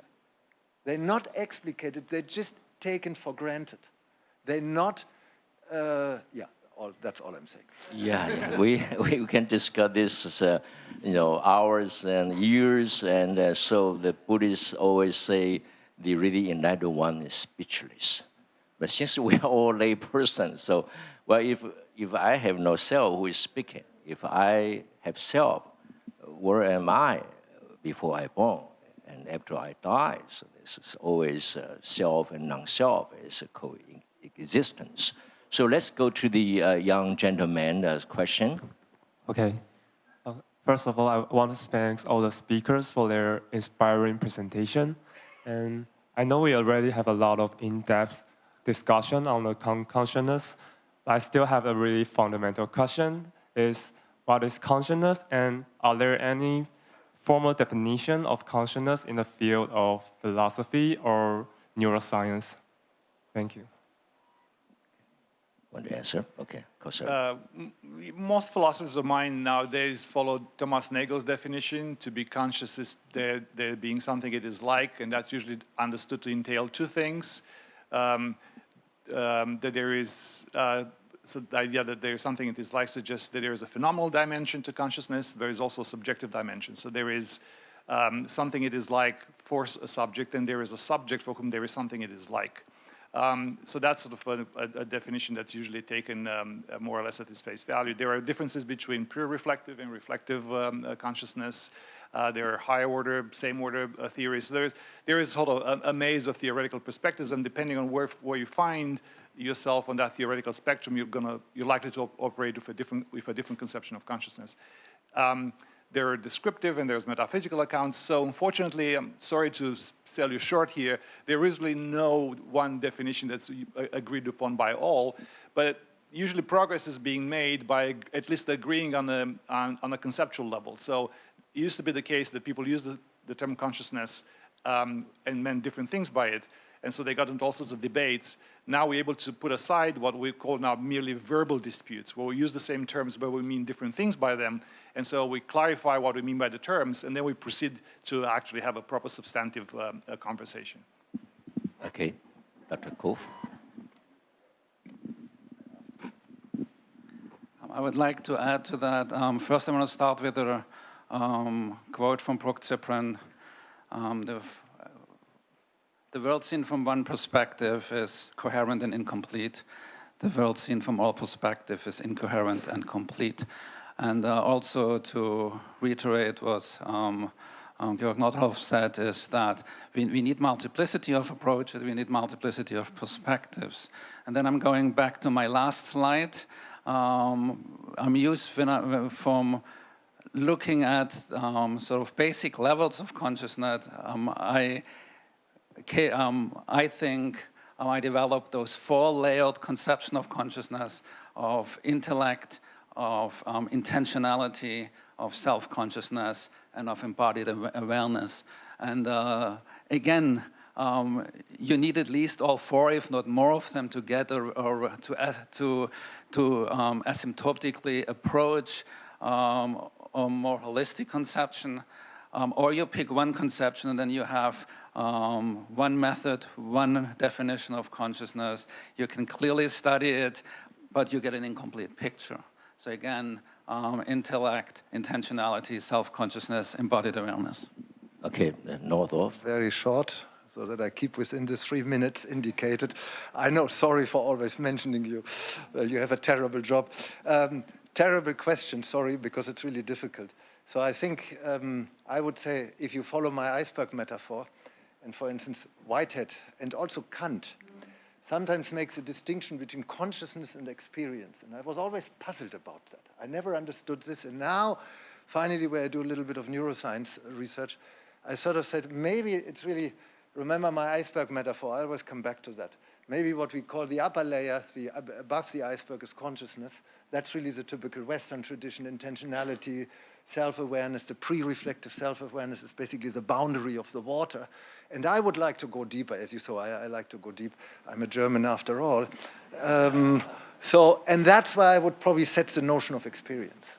That's where Whitehead and Kant, they always use that, and maybe there I would set that. Yeah? Okay. Sure. Sorry, 2 short points. And that's a key point here. This deeper layer is about subjectivity and point of view. That's not to be equated with first-person perspective. Very important, because in philosophy of mind, it's always equated, subjectivity, first-person perspective. As is the third-person perspective, does not presuppose a certain subjectivity. That's really important. And that equation leads to a lot of confusion. Last point. When you read Thomas Nagel, What Is It Like to Be a Bat? You see a point of view. That's a point of view. Why is the point of view of the bat different? Because the bat has ultrasonar waves. Why? And the ultrasonar wave has different temporal properties with our brain, those timescales we cannot have. So the bat is differentially related to the world, it has a different point of view. And he uses not once the term first-person perspective in that book. So the equation of point of view, subjectivity, and first-person perspective is a fundamental mistake for me. I have to say this. In The View from Nowhere, Nagel is actually taking a position against the position in the Bat paper, at least the way I read it. And one of his points is that first-person point of view doesn't give you the world. The third-person point of view doesn't give you the world.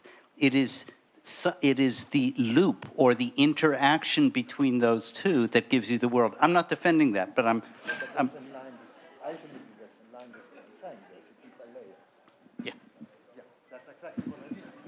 Well, because since we have a few minutes left, actually not, so I will have every panelist to have a 1 or 2 sentences to conclude our discussion, okay? Start from you. 1 or 2 sentences only. Okay. 1 or 2 sentences. So, since I didn't get to show the last final slide, obviously the title of the talk was about the problem and the perils of, time's up already. The problems and the perils of synthetic phenomenology. The perils part is, of course, has to do with this idea of large language models, the current models that we use for AI, hallucinating, the fact that they obviously come up with results that are not reflective of our world model. And so in embracing this technology in a sort of uncareful and indiscriminate way, we risk undoing the work that Buddhist tradition is trying to do, which is to eliminate delusion. So we do not really multiply delusion on an industrial scale. That was the delusion Thank part you. of the... More than 2 sentences. I'm passing.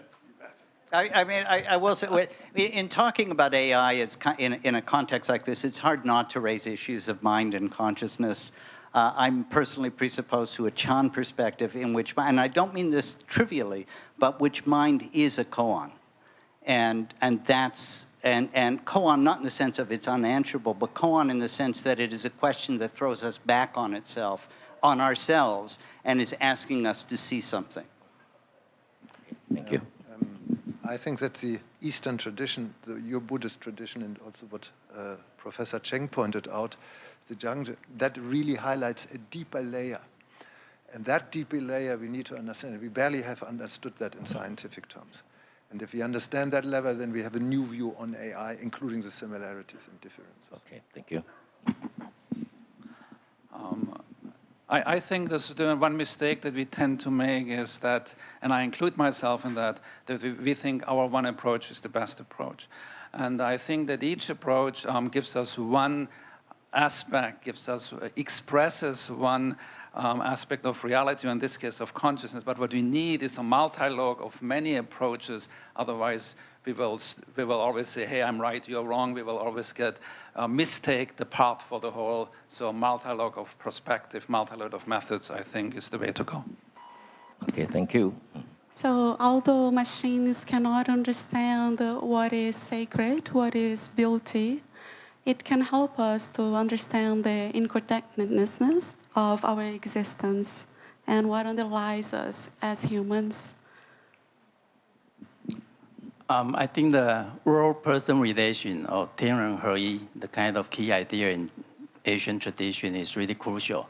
And I think I have learned to situate self and consciousness in that kind of idea. And that's fundamentally who we are. And that might take practice, like meditation, to achieve a more ideal state of that. Thank you. Okay, it's about my wrap-up. Since it's Buddhism, conscience, and AI, I'm going to provide, 3 points.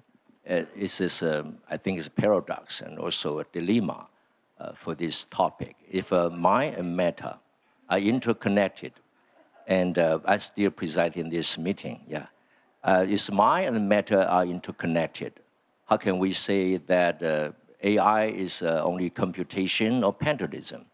Can you induce conscience? That's the first paradox. Second is conscience create all being, according to Buddha. And human being can create the AI with the conscience. I think this is one thing we can think over. And I think the brain system of human being is unknown by human being.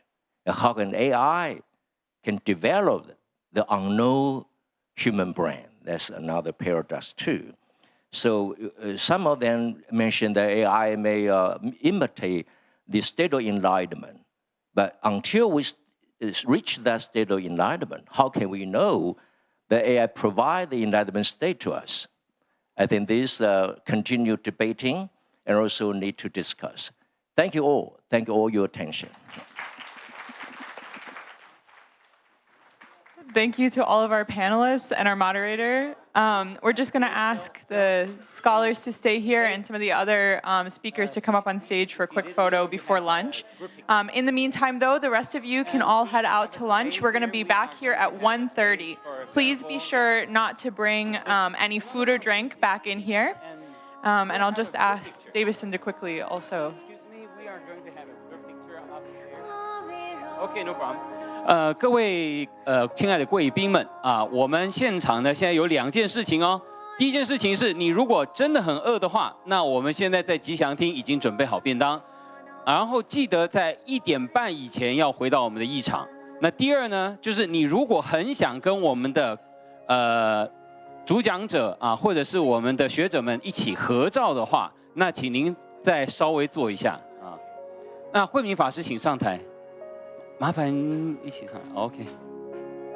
好，那这2件事情我再说一次啊。第一个就是，如果你现在很饿，那我们现在便当已经准备好在地下室的吉祥厅。第二，如果您想要跟我们的主讲者一起拍照的话，那请稍等一下啊，我们待会会让大家能够上台一起来合照。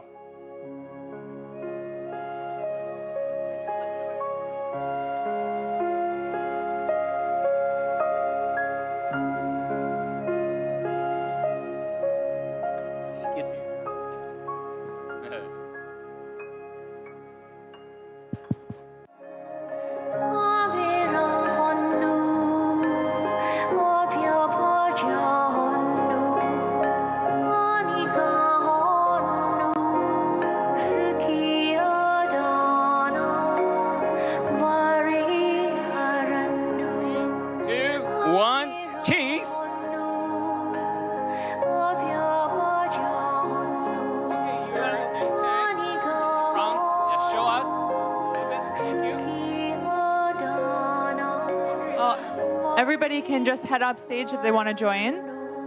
有想要跟台上的各位学者们一起合照的，可以上台。前面也可以蹲在前面啊。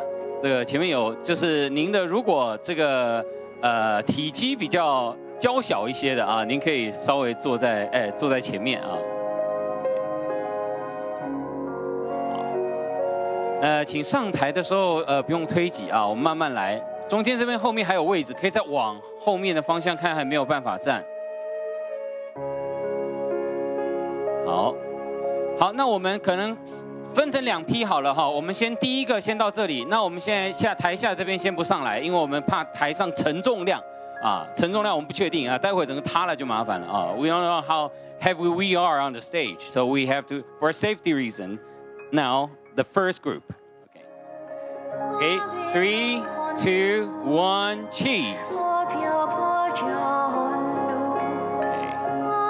Happy. Yay. Okay. All gestures.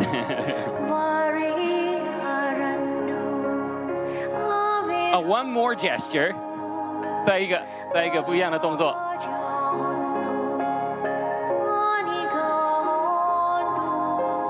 Okay, great. Okay, now the first group, please move to down stage.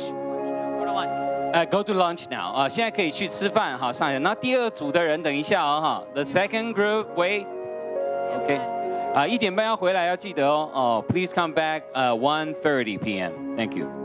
好，那第一组的先赶快下去啊，我们让第二批人可以上来。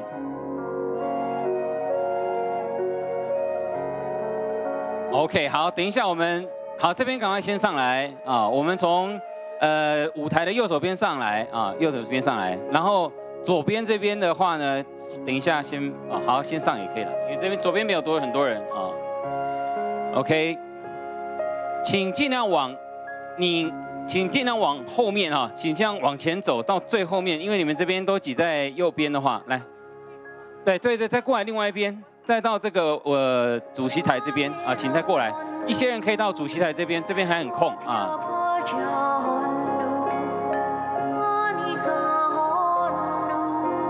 好，我们尽量上来哈，因为这一批的人还不算多哈，所以我们尽量上来。来后面这边再往过来啊，很好，谢谢啊，您很直接就过来了啊。OK， 到在后面再往后走啊，往到这个另外一边哈，舞台的另外一边。站在板子上好了，这个对，您就站上来 ，OK， the second group， OK， look at the camera， 3, 2, 1, cheese， OK， another gesture please， 另外一个动作 ，OK， join palms together， 合掌。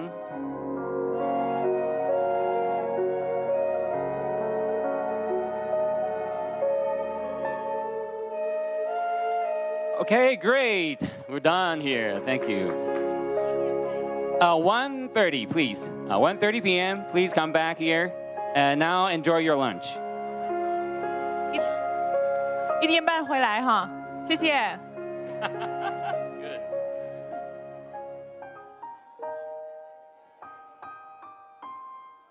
We're going to have this and take a picture together. 要一会儿吧。Yeah. Oh, okay.